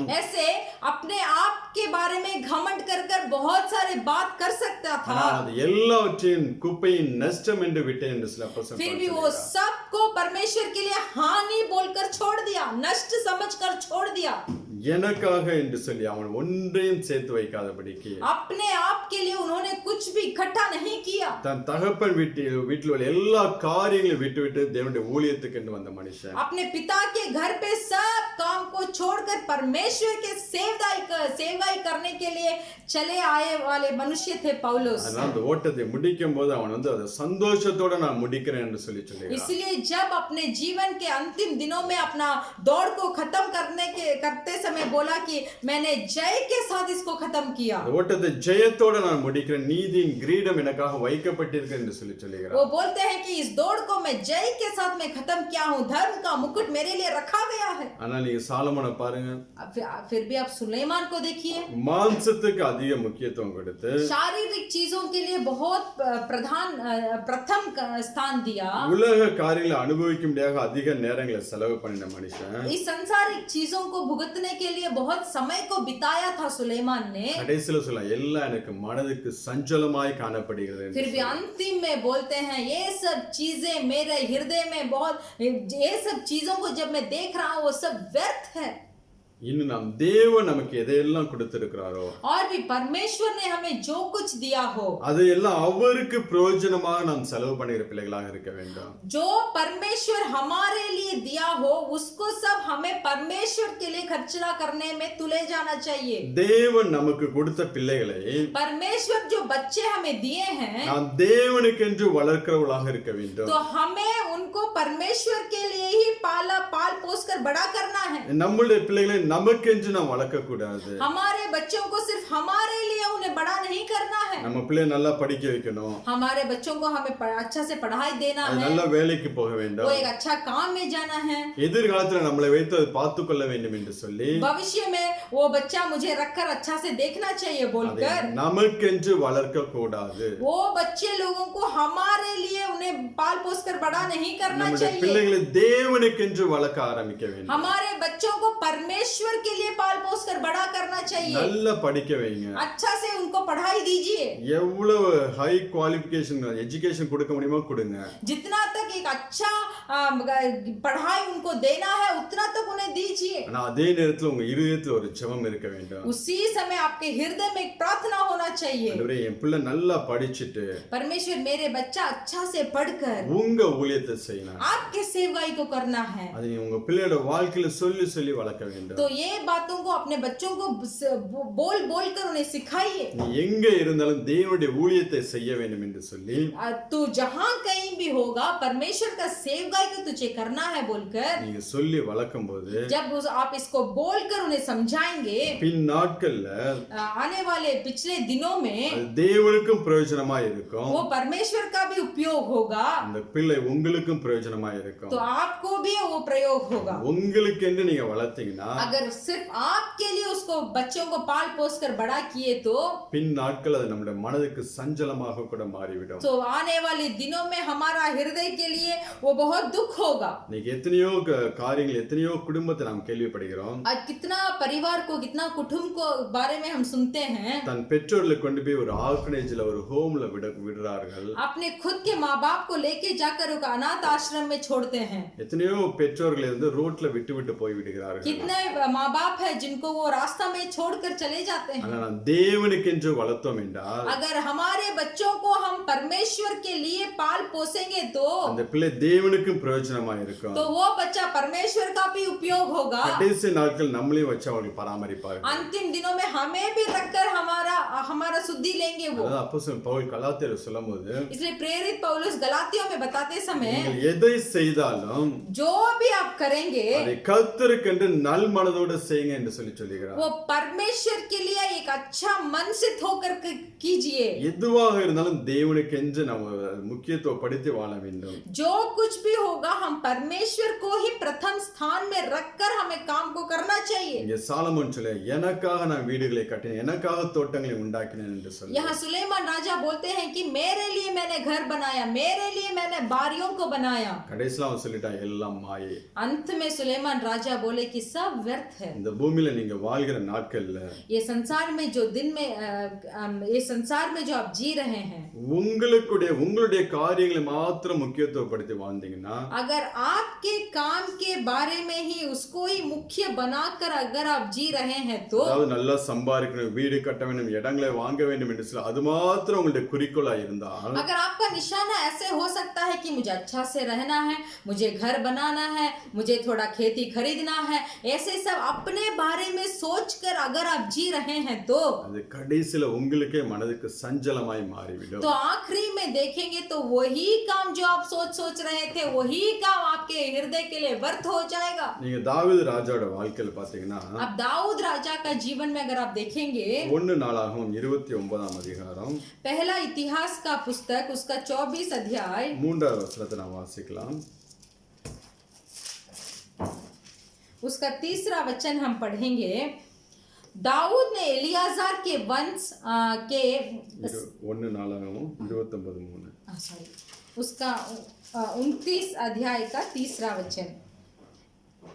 फिर मेरा मन अपने परमेश्वर के भवन में लगा है, इस कारण जो कुछ मैंने पवित्र भवन के लिए इकट्ठा किया है उस सब से अधिक मैं अपना निज धन भी जो सोना चांदी के रूप में मेरे पास है अपने परमेश्वर के भवन के लिए दे देता हूँ। ஹalleluya. हालेलुया। தாவீதுடைய எண்ணத்தை பாருங்களேன். दाऊद का मन को देखिए। தேவனுடைய ஆலயத்தில் வைத்த வாஞ்சை நிமித்தம் परमेश्वर के भवन के ऊपर जो आशा उन्होंने रखा था அவனுக்கு சொந்தமான எல்லாவற்றையும் தேவனுக்கென்று கொடுக்க ஆரம்பிச்சான். अपना जितना भी खुद का जो चीज अपने लिए रखा था वो सब परमेश्वर को दे दिया। தனக்கென்று எதையும் அவன் வைத்துக் கொள்ளவில்லை. अपने लिए कुछ भी उन्होंने नहीं रखा। எல்லாம் ஆலயம் கட்டப்பட வேண்டும் என்று சொல்லி அதற்காகவே எல்லாவற்றையும் அவன் சேர்த்து வைக்கிறவனாக இருந்தான். तो दाऊद इस तरीके के मनुष्य थे जो अपने आपके लिए जो इकट्ठा कर रखे थे वो सब परमेश्वर का भवन बनाने के लिए दे दिया। இன்னும் தாவீது நல்ல ஒரு மச்சு பாவ நல்ல ஒரு வீட்ல இருக்கும்போது जब दाऊद एक अच्छा भवन में अच्छे घर पे थे அவனுக்குள்ள ஒரு எண்ணம் உண்டாகும், तो अपना मन में ऐसे सोचेंगे நான் நல்ல ஒரு வீட்ல இருக்கிறேன், मैं तो एक अच्छा घर में हूँ, ஆனா தேவனுடைய பெட்டியோ फिर भी परमेश्वर का जो तंबू था அது ஒரு திரை சீலையின் கீழே இருக்கு என்று சொல்லி வேதனைப்பட तो ஆரம்பிச்சார். वो एक पर्दे के नीचे है बोलकर बहुत उन्होंने दुख उठाया। இன்னைக்கு தேவன் நமக்கு நல்ல ஒரு வீடை கொடுத்து வைத்திருக்கிறார், आज परमेश्वर ने हमें एक अच्छा घर दिया है, நம்மை நல்ல ஆசீர்வதித்து வைத்திருக்கிறார். हमें अच्छा से आशीर्वाद किया है। இன்னைக்கு பாத்தீங்கன்னா எத்தனையோ ஜனங்கள் சபை இல்லாமல் அவங்க மரத்தின் கீழே நின்று ஆராதித்துக் கொண்டிருக்கிறார்கள். आज और भी देखेंगे कितने मनुष्य कितने सेवगाईदारी है, उन्हें अपना कलीसिया नहीं है, पेड़ के नीचे परमेश्वर का आराधना कर रहे हैं। நம்மளோட சொந்த தேசங்கள நல்ல ஒரு ஆலயம் இல்லாமல் எத்தனையோ பேர் கஷ்டப்பட்டு கொண்டிருக்கிறார்கள். हमारा खुद का देश जो है वहाँ कलीसिया नहीं है, कितने जन आराधना करने के लिए जगह नहीं है बोलकर कष्ट उठा रहे हैं। நமக்கு என்னைக்காவது தாவீதுக்கு வந்தது போல ஒரு எண்ணம் வந்திருக்கா? हमें कभी दाऊद का जैसे कैसे मन में विचार उठा वैसे विचार हमें उठा है क्या? நமக்கு நல்ல ஒரு வீடு இருக்கு, हमें रहने के लिए अच्छा घर है, ஆனா எத்தனையோ ஜனங்கள் ஒரு நல்ல ஆலயம் இல்லாம இருக்கிறார்கள். फिर भी कितना मनुष्य के कितना सेवगाईदारी जो है उन्हें अच्छा कलीसिया नहीं है, विश्वासियों के लिए जाकर आराधना करने के लिए कलीसिया नहीं है। அப்படி ஒரு எண்ணம் உங்களுக்கு வந்திருக்கா? क्या उन्हें एक कलीसिया बनाकर देना है बोलकर कुछ विचार आप में उठा है? இதுவரை நீங்க எப்படியோ வாழ்ந்திருந்தது, अब तक आप किस तरीके से जिए हैं, नो प्रॉब्लम, அதெல்லாம் விட்டுடுவோம். उसको सब छोड़ दीजिए। ஆனா இனி உள்ள நாட்கள் फिर भी आने वाले समय में நான் தேவனுக்கென்று வாழ வேண்டும், मैं परमेश्वर के लिए मुझे जीना है, நான் எதை செய்தாலும் கர்த்தருக்கென்று செய்ய வேண்டும் என்று சொல்லி मुझे जो करना है उसको मैं परमेश्वर के लिए करना है बोलकर தீர்மானத்தை எடுங்க. एक निर्णय कीजिए। இல்ல நான் உலகத்துக்கு தான் வாழ்வேன் வாழ்ந்தீங்கன்னா नहीं तो नहीं, मैं संसारिक के लिए ही जीऊंगा बोलकर जिएंगे तो சாலமோன் சொல்வது போலதான் ये सुलेमान जैसे बोले हैं वैसे ही எல்லாம் மாயை, सब व्यर्थ है, மனதுக்கு சஞ்சலம் தான் என்று சொல்லி நீங்க நாமளும் கடைசி நாட்களில் சொல்லக்கூடிய சூழ்நிலையில் தள்ளப்படுவோம். अगर हम इस संसार के लालसा के ऊपर ही जिएंगे तो सुलेमान के तरह हमारा जीवन के अंतिम दिनों में हम भी बोलेंगे कि जिसके ऊपर मैंने प्रयास किया था वो सब व्यर्थ हुआ। ஆனால் அப்போஸ்தலன் பவுலை போல வாழ்ந்தோம் என்றால் अगर हम प्रेरित पौलुस के तरह जिएंगे तो எல்லாவற்றையும் குப்பையும் தூசியுமாக எண்ணி सबको हमें हानि या नष्ट समझकर अगर हम जिएंगे तो தனக்கு கிடைத்த எல்லாவற்றையும் ஊழியத்துக்கு என்று கொடுத்து அவனை போல இருந்தோம் என்றால் अगर पौलुस के तरह जो जितना हमें मिला है उसको सब हम भी सेवगाई में देखकर हम रहेंगे तो நாமும் இந்த ஓட்டத்தை ஜெயத்தோட முடிக்க முடியும். तो हम भी हमारा दौड़ को एक जय के साथ हम खत्म करेंगे। அப்போஸ்தலன் பவுலை போல நாமும் நல்ல ஒரு ஸ்டேட்மெண்ட் கொடுக்க முடியும். प्रेरित पौलुस की तरह हम भी एक अच्छा बयान को दे सकते हैं। நல்ல போராட்டத்தை போராடினேன், मैं अच्छा से मेरा जंग को लड़ा, ஓட்டத்தை முடித்தேன், मेरा दौड़ को खत्म किया, விசுவாசத்தை காத்துக்கொண்டேன், मेरा विश्वास का रखवाली की, நீதியின் கிரீடம் எனக்காக கர்த்தர் வைத்திருக்கிறார். और धर्म का मुकुट परमेश्वर ने मेरे लिए रखा है। இதுவரை போன நாட்கள் போகட்டும், इसीलिए अब तक जो जिंदगी गुजरी है उसको रहने दीजिए। இனி உள்ள நாட்கள் और भी आने वाले दिनों में கர்த்தருக்கு பயன்படக்கூடிய ஒரு பாத்திரமாக परमेश्वर का एक उपयोग पात्र बनकर அவருக்கென்று வாழ்கிற பிள்ளைகளா நம்ம ஒப்பு கொடுக்க வேண்டும். परमेश्वर के लिए एक जीने वाले मनुष्य के तरह हमें अपने आप को उनके हाथों में समर्पण करना चाहिए। அடுத்ததாக மூணாவதாக சாலமோன் சொல்லக்கூடிய ஒரு காரியம், तीसरा सुलेमान एक काम को बोलते हैं, அந்த பெர்சேங்க 2ஆம் அதிகாரத்துல सबोबेदेक का पुस्तक का 2रा अध्याय அந்த கடைசி பாகத்தை வாசிக்கலாம். उसका आखिरी भाग को हम पढ़ेंगे। சூரியனுக்கு கீழே கடைசி அதில் जो सेकंड 2:11 அந்த லாஸ்ட் உள்ள तब मैंने फिर से अपने हाथों के सब कामों को और अपने सब परिश्रम को देखा कि सब कुछ व्यर्थ और वायु को पकड़ना है और संसार में कोई लाभ नहीं। சூரியனுக்கு கீழே பலன் ஒன்றுமில்லை, सूर्य के नीचे कोई भी प्रतिफल नहीं है। சூரியனுக்கு கீழே பலன் ஒன்றுமில்லை என்று சொல்லி சாலமோன் ஞானி சொல்லுகிறான். सुलेमान राजा बोल रहे हैं कि सूर्य के नीचे जो भी है उसमें कोई भी प्रतिफल नहीं है। என்னதான் நீங்க சேர்த்து வச்சாலும், जो भी आप इकट्ठा कर कर देखिए, என்னதான் நீங்க கோட்டையே கட்டி வைத்திருந்தாலும், कितना भी बड़ा महल बनाकर रख दीजिए, அதனால ஒரு பலன் இல்லை. उसमें से कोई भी प्रतिफल नहीं है। நீங்க அது 2ஆம் அதிகாரத்துல वही दूसरा अध्याय में 7-8 वचनங்களை வாசிக்கலாம். 7 और 8 हम पढ़ेंगे। मैंने दास और दासियों मोल ली और मेरे घर में दास भी उत्पन्न हुआ, और जितने मुझसे पहले यरूशलेम में थे उनसे कहीं अधिक गाय बैल और भेड़ बकरियां का मैं स्वामी था। मैंने चांदी और सोना और राजाओं और प्रांतों के बहुमूल्य पदार्थों का भी संग्रह किया। मैंने अपने लिए गायकों और गायिकाओं को रखा और बहुत सी कामिनियां भी जिनसे मनुष्य सुख पाते हैं अपनी कर ली। இங்கே சாலமோன் சொல்கிறார், या सुलेमान बताते हैं, எல்லாரை பார்க்கலும் திரண்ட ஆஸ்திகள் எனக்கு இருந்துச்சு. सब जन को देखने से ज्यादा संपत्ति मेरे पास था। அநேக பொருட்களை நான் சேகரித்தேன் என்று சொல்லி சொல்லுகிறான். बहुत सारे पदार्थों को मैंने इकट्ठा कर कर रखा। திரண்ட ஆஸ்தி உள்ள ஒரு மனுஷன் वो बहुत धनवान था। அவன் சொல்லுகிறான், சூரியனுக்கு கீழே ஒரு பலன் இல்லை என்று சொல்லி. बहुत धनवान था सुलेमान राजा, सब कुछ उसके पास था, फिर भी वही मनुष्य बोलता है सूर्य के नीचे जो कुछ है वो सब व्यर्थ है। அவன் சம்பாதிச்சதுல 10ல் 1 மடங்கு கூட நம்ம சம்பாதிக்க போவது கிடையாது. सुलेमान राजा जो खरीद कर रखे थे या तो जो इकट्ठा करके रखे थे उसमें 10 गुण भी हमने अब तक नहीं किया। அப்ப என்ன பலன் நமக்கு இந்த பூமியில மிச்சமா இருக்கும்? तो सोचिए हमें क्या प्रतिफल इस संसार में बाकी रहेगा। அவ்வளவு ஆசீர்வாதம் திரண்ட. அவன் சொல்லிறான், எனக்கு முன் இருந்த எல்லாரை பார்க்கலாம், ஆபிரகாம் முதற்கொண்டு.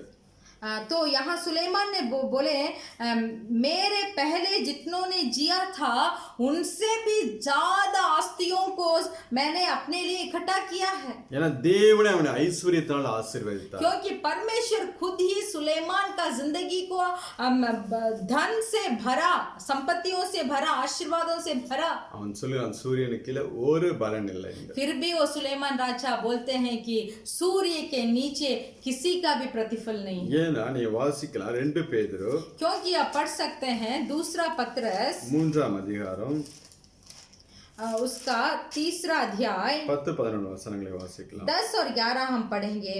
परंतु प्रभु का दिन चोर के समान आ जाएगा। उस दिन आकाश बड़ी हड़हड़ाहट के शब्द से जाता रहेगा और तत्व बहुत ही तृप्त होकर पिघल जाएंगे और पृथ्वी और उस पर के काम जल जाएंगे। जबकि ये सब वस्तुएं इस रीति से पिघलने वाली हैं, तो तुम्हें पवित्र चाल चलन और भक्ति में कैसे मनुष्य होना चाहिए।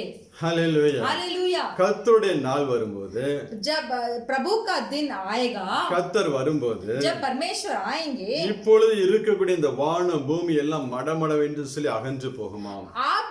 आप देख रहे हैं आकाश और पृथ्वी, ये सब बड़ी हड़हड़ाहट के शब्द में चली जाएगी। பூமி அதிலுள்ள கிரியைகள் எல்லாம் எரிந்து அழிந்து போகும் என்று சொல்லி வசனம் சொல்லுகிறது. वचन बताती है पृथ्वी और उस पर के काम सब जल जाएंगे। இப்படி இவைகள் எல்லாம் அழிந்து போக இருக்கிறபடினா போகிறதா இருக்கிறபடினாலே, जबकि ये सब वस्तुएं इस रीति से पिघलने वाली है, நீங்கள் எப்படிப்பட்ட வாழ்க்கை வாழ வேண்டும் என்று சொல்லி சொல்லுகிறார். तो तुम्हें पवित्र चाल चलन और भक्ति में कैसे मनुष्य होना चाहिए बोलकर पूछ रहे हैं। பூமியும் அதிலுள்ள எல்லா கிரியைகளும் எரிந்து அழிந்து போகுமா? ये पृथ्वी है और ये पृथ्वी के सब काम पिघल जाएगी। அதனால சூரியனுக்கு இல்ல ஒரு பலன் இல்லை என்று சொல்லி சாலமோன் ஞானி சொல்லுகிறார். इसीलिए सुलेमान ज्ञानी बोलते हैं सूर्य के नीचे कुछ भी प्रतिफल नहीं है। எல்லாவற்றையும் அனுபவித்து பார்த்தான். सबको अनुभव कर कर देखा। தேவனுக்கு இந்த ஆலயத்தை கட்ட 7 ஆண்டு எடுத்துக்கொண்டான். परमेश्वर का भवन बनाने के लिए 7 वर्ष ले लिया। தனக்கு அரண்மனையை கட்ட 13 ஆண்டுகள் எடுத்துக்கொண்டான். अपने लिए भवन बनाने के लिए 13 वर्ष लिया। அப்படி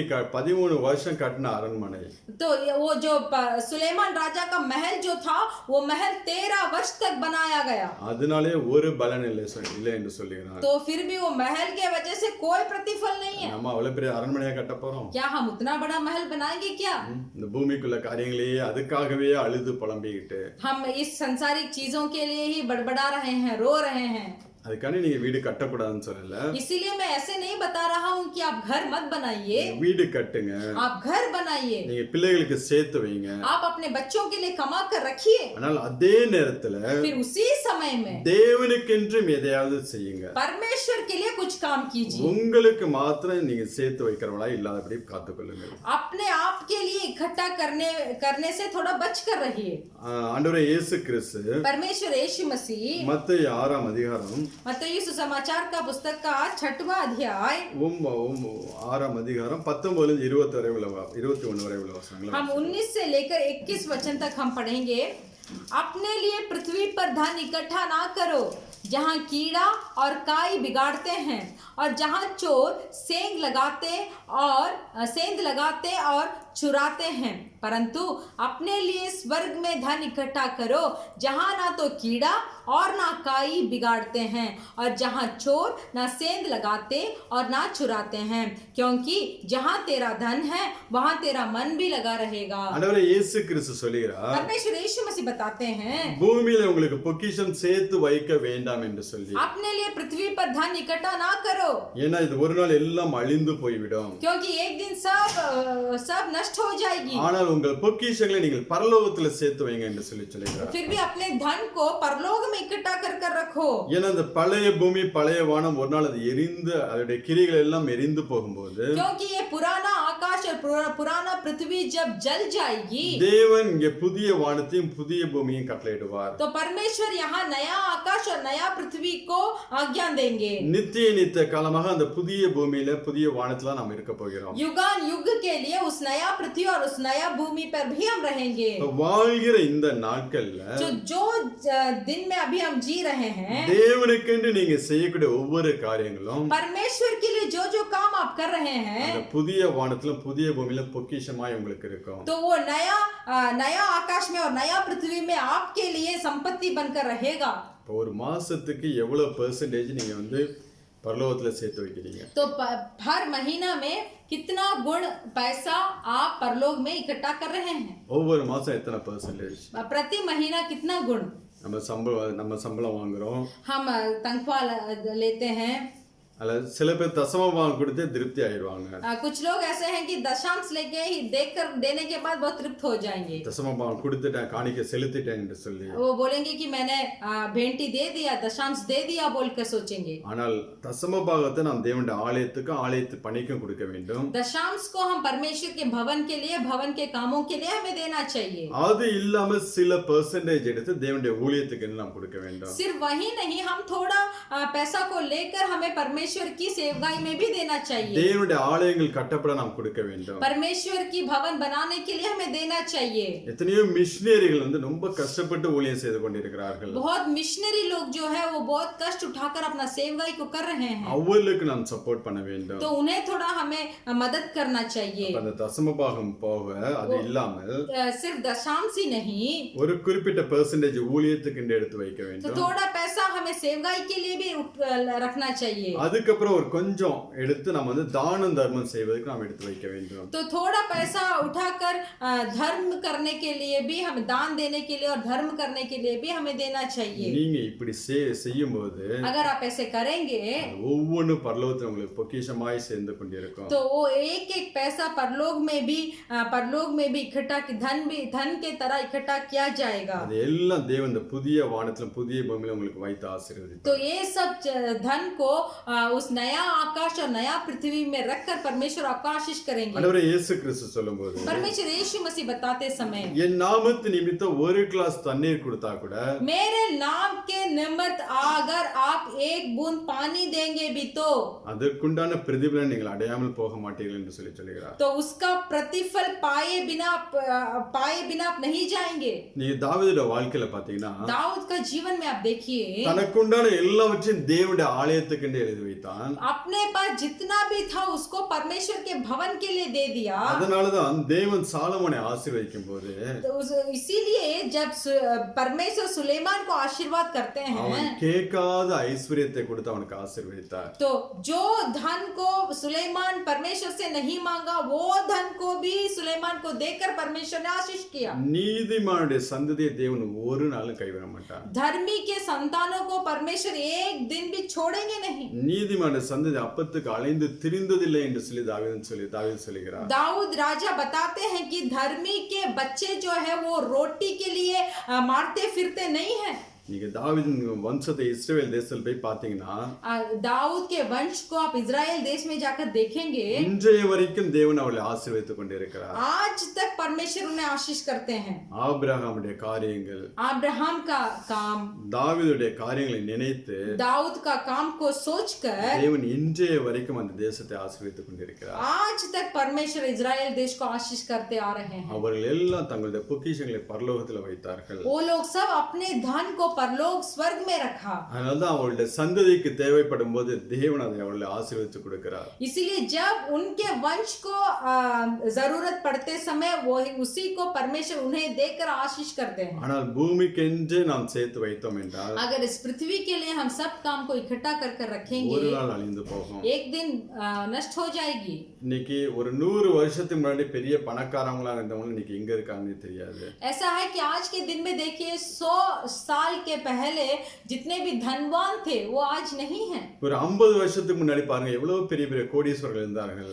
50 साल के पहले देखिए कितने कोडीश्वर लोग जो थे वो अभी नहीं है. இன்னைக்கு அவருடைய சந்ததி எல்லாம் அவ்வளவு கஷ்டப்பட்டு फिर இருக்காங்க. भी उनके वंश आज बहुत कष्ट उठा रहे हैं. ஆனால் நீதிமானுடைய சந்ததி தேவன் ஒரு நாளும் கைவிட மாட்டார். फिर भी धर्मी के वंश जो है उसको परमेश्वर कभी नहीं छोड़ेंगे. அதனால் நீங்கள் உங்களுக்கென்று வாழாமல் इसीलिए अपने आप के लिए मत जिए, தேவனுக்கென்று வாழ ஆரம்பிங்க. परमेश्वर के लिए जीना शुरू कीजिए. சாலமோனை போல உலக காரியங்களுக்கு முக்கியத்துவம் கொடுக்காமல் सुलेमान के तरह संसारिक चीजों को मुख्य मत बनाइए. அப்போஸ்தலன் பவுலை போல प्रेरित पौलुस के तरह தேவனுடைய ராஜ்யத்தை முக்கியத்துவப்படுத்தி வாழுங்கள். परमेश्वर के राज्य को प्रथम स्थान देकर स्मरण कर जीना शुरू कीजिए. உங்க வாழ்க்கையின் கடைசி நாட்கள்ல உட்கார்ந்து तब आपके जीवन के अंतिम दिनों में बैठकर நீங்க திரும்பி ஒவ்வொரு காரியங்களை யோசிக்கும் போது ஒவ்வொரு காரியங்களை சிந்தித்து பார்க்கும்போது आप मुड़कर एक एक काम को सोचकर स्मरण करते समय அது ஒவ்வொன்றும் உங்க இருதயத்தை சந்தோஷிப்பிக்கும். वो हर एक आपके हृदय को बहुत खुश देगा. இந்தந்த காரியம் நாம் தேவனுக்காண்டி செய்தோம். तो ये काम मैंने परमेश्वर के लिए किया. நம்ம மூலம் இத்தனை ஆத்துமாக்கெல்லாம் தேவ ரட்சிப்புக்குள்ள வந்திருக்கிறாங்க. हमारे द्वारा इतने मनुष्य जो है वो उद्धार प्राप्त किए हैं. இவ்வளவு நாம் ஊழியத்துக்கு நாம் செய்திருக்கிறோம் என்று சொல்லி इस सेवकाई के लिए मैंने इतना तक किया है बोलकर எல்லாம் நினைக்கும் போது நம்முடைய இருதயம் சந்தோஷிப்பிக்கும். तो उसको सब सोचने के वक्त हमारा हृदय में बहुत आनंद होगा. அப்போஸ்தலன் பவுலை போல நம்மளால சொல்ல முடியும். तो प्रेरित पौलुस की तरह भी हम बोल सकते हैं, நீதியின் கிரீடம் எனக்காக வைக்கப்பட்டிருக்கிறது. धर्म के मुकुट मेरे लिए रखा गया है. அப்படி இல்லாம இந்த உலகத்துக்கு என்று வாழ்ந்தோம் என்றால் वैसे बिना सोचकर अगर इस संसार के लिए आप जिएंगे तो சாலமோனை போலதான் நாம் சொல்லுவோம், आखिरी में सुलेमान की तरह ही हम बोल सकते हैं, என் வாழ்க்கையில எல்லாம் மாயையாய் போய்விட்டது, मेरे जीवन में सब कुछ नष्ट और व्यर्थ हुआ, எல்லாம் என் மனதுக்கு சஞ்சலமாயிருக்கு என்று सब मेरे मन के लिए दुख पहुंचाया है. இதுவரை நீங்க எப்படியோ வாழ்ந்துட்டீங்க, விட்டுருங்க. अभी तक आपने जैसे जिया है उसको छोड़ दीजिए. இனி உள்ள ஒவ்வொரு நாளும் தேவனுக்கு என்று வாழ்வேன் என்று சொல்லி ஒப்பு கொடுங்க. अभी से आज से जो जब तक मैं जीऊंगा तब तक मैं परमेश्वर के लिए जीऊंगा बोलकर एक निर्णय कीजिए. கர்த்தர் உங்களை ஆசீர்வதிப்பார். परमेश्वर आपका आशीष करेंगे. ஜெபிக்கலாம். हम प्रार्थना करेंगे. Hallelujah, hallelujah. है निशाने की ओर मेरी ये दौड़, इस दुनिया के लाभ का मुझे नहीं मोह. है निशाने की ओर मेरी ये दौड़, इस दुनिया के लाभ का मुझे नहीं मोह. तेरे बाहों में रहूं मैं सदा, तेरी आराधना करूं सर्वदा. तेरी बाहों में रहूं मैं सदा, तेरी आराधना करूं सर्वदा. तेरा दर्शन पाने की है लगन, तेरा दर्शन पाने को तरसे मन. मेरे लिए मेरी सजा सहने वाले हे नाथ यीशु प्रियतम मेरे लिए मेरी सजा सहने वाले, हे नाथ यीशु प्रियतम मेरे। Hallelujah hallelujah. इस दुनिया के कोई भी किसी के ऊपर मुझे मोह नहीं रहना चाहिए। ये दुनिया के कोई भी चीज मेरे लिए लाभ नहीं होना चाहिए।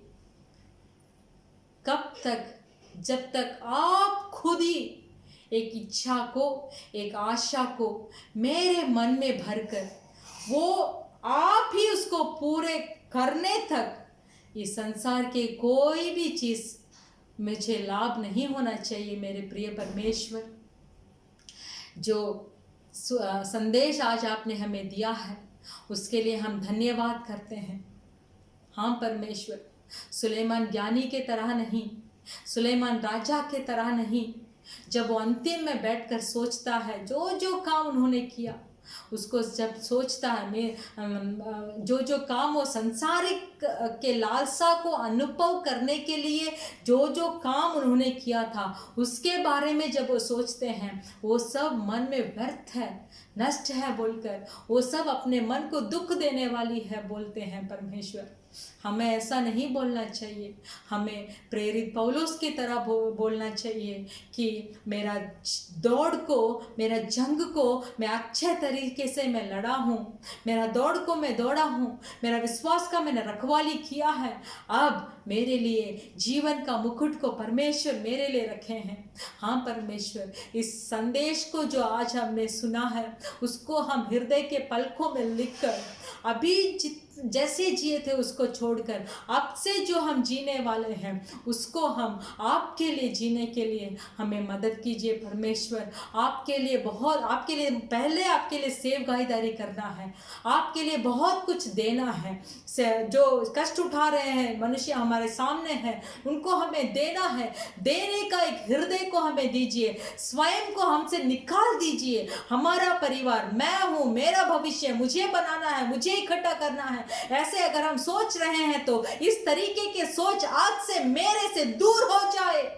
परमेश्वर के पवित्र सामर्थ मुझे भरे और मैं देने में जुड़ जाऊं, आपके लिए दौड़ने में जुड़ जाऊं, आपके लिए स्वर्ग में मेरा धन को इकट्ठा करने में मैं जुड़ जाऊं। परमेश्वर, धन्यवाद करते हैं इस संदेश को दिए हुए पास्टर को, उनके परिवार को, बच्चों को आप रक्षा कीजिए और भी बहुतायत से आप उन्हें भरने के लिए हम मांगते हैं परमेश्वर। हालेलुया। हमारे कलीसिया के भाई बहन, परिवार, कुटुंब, बच्चे सबको आपके हाथ में समर्पण करते हैं। जो जरूरतें पे है परमेश्वर, पहले प्रथम स्थान आपको देने के बाद आपके हाथों से जो आश्चर्य काम वो देखेंगे और गवाही बनने का एक पात्र उन्हें बनाइए परमेश्वर। धन्यवाद बोलते हैं। धन्यवाद हमारे अबू हमूर कलीसिया के लिए, पास्टर लोगों के लिए, परिवारों के लिए, सबके लिए हम प्रार्थना करते हैं। धन्यवाद परमेश्वर। ये स्थिति जल्दी ही बदलने के लिए आपसे हम मदद मांगते हैं।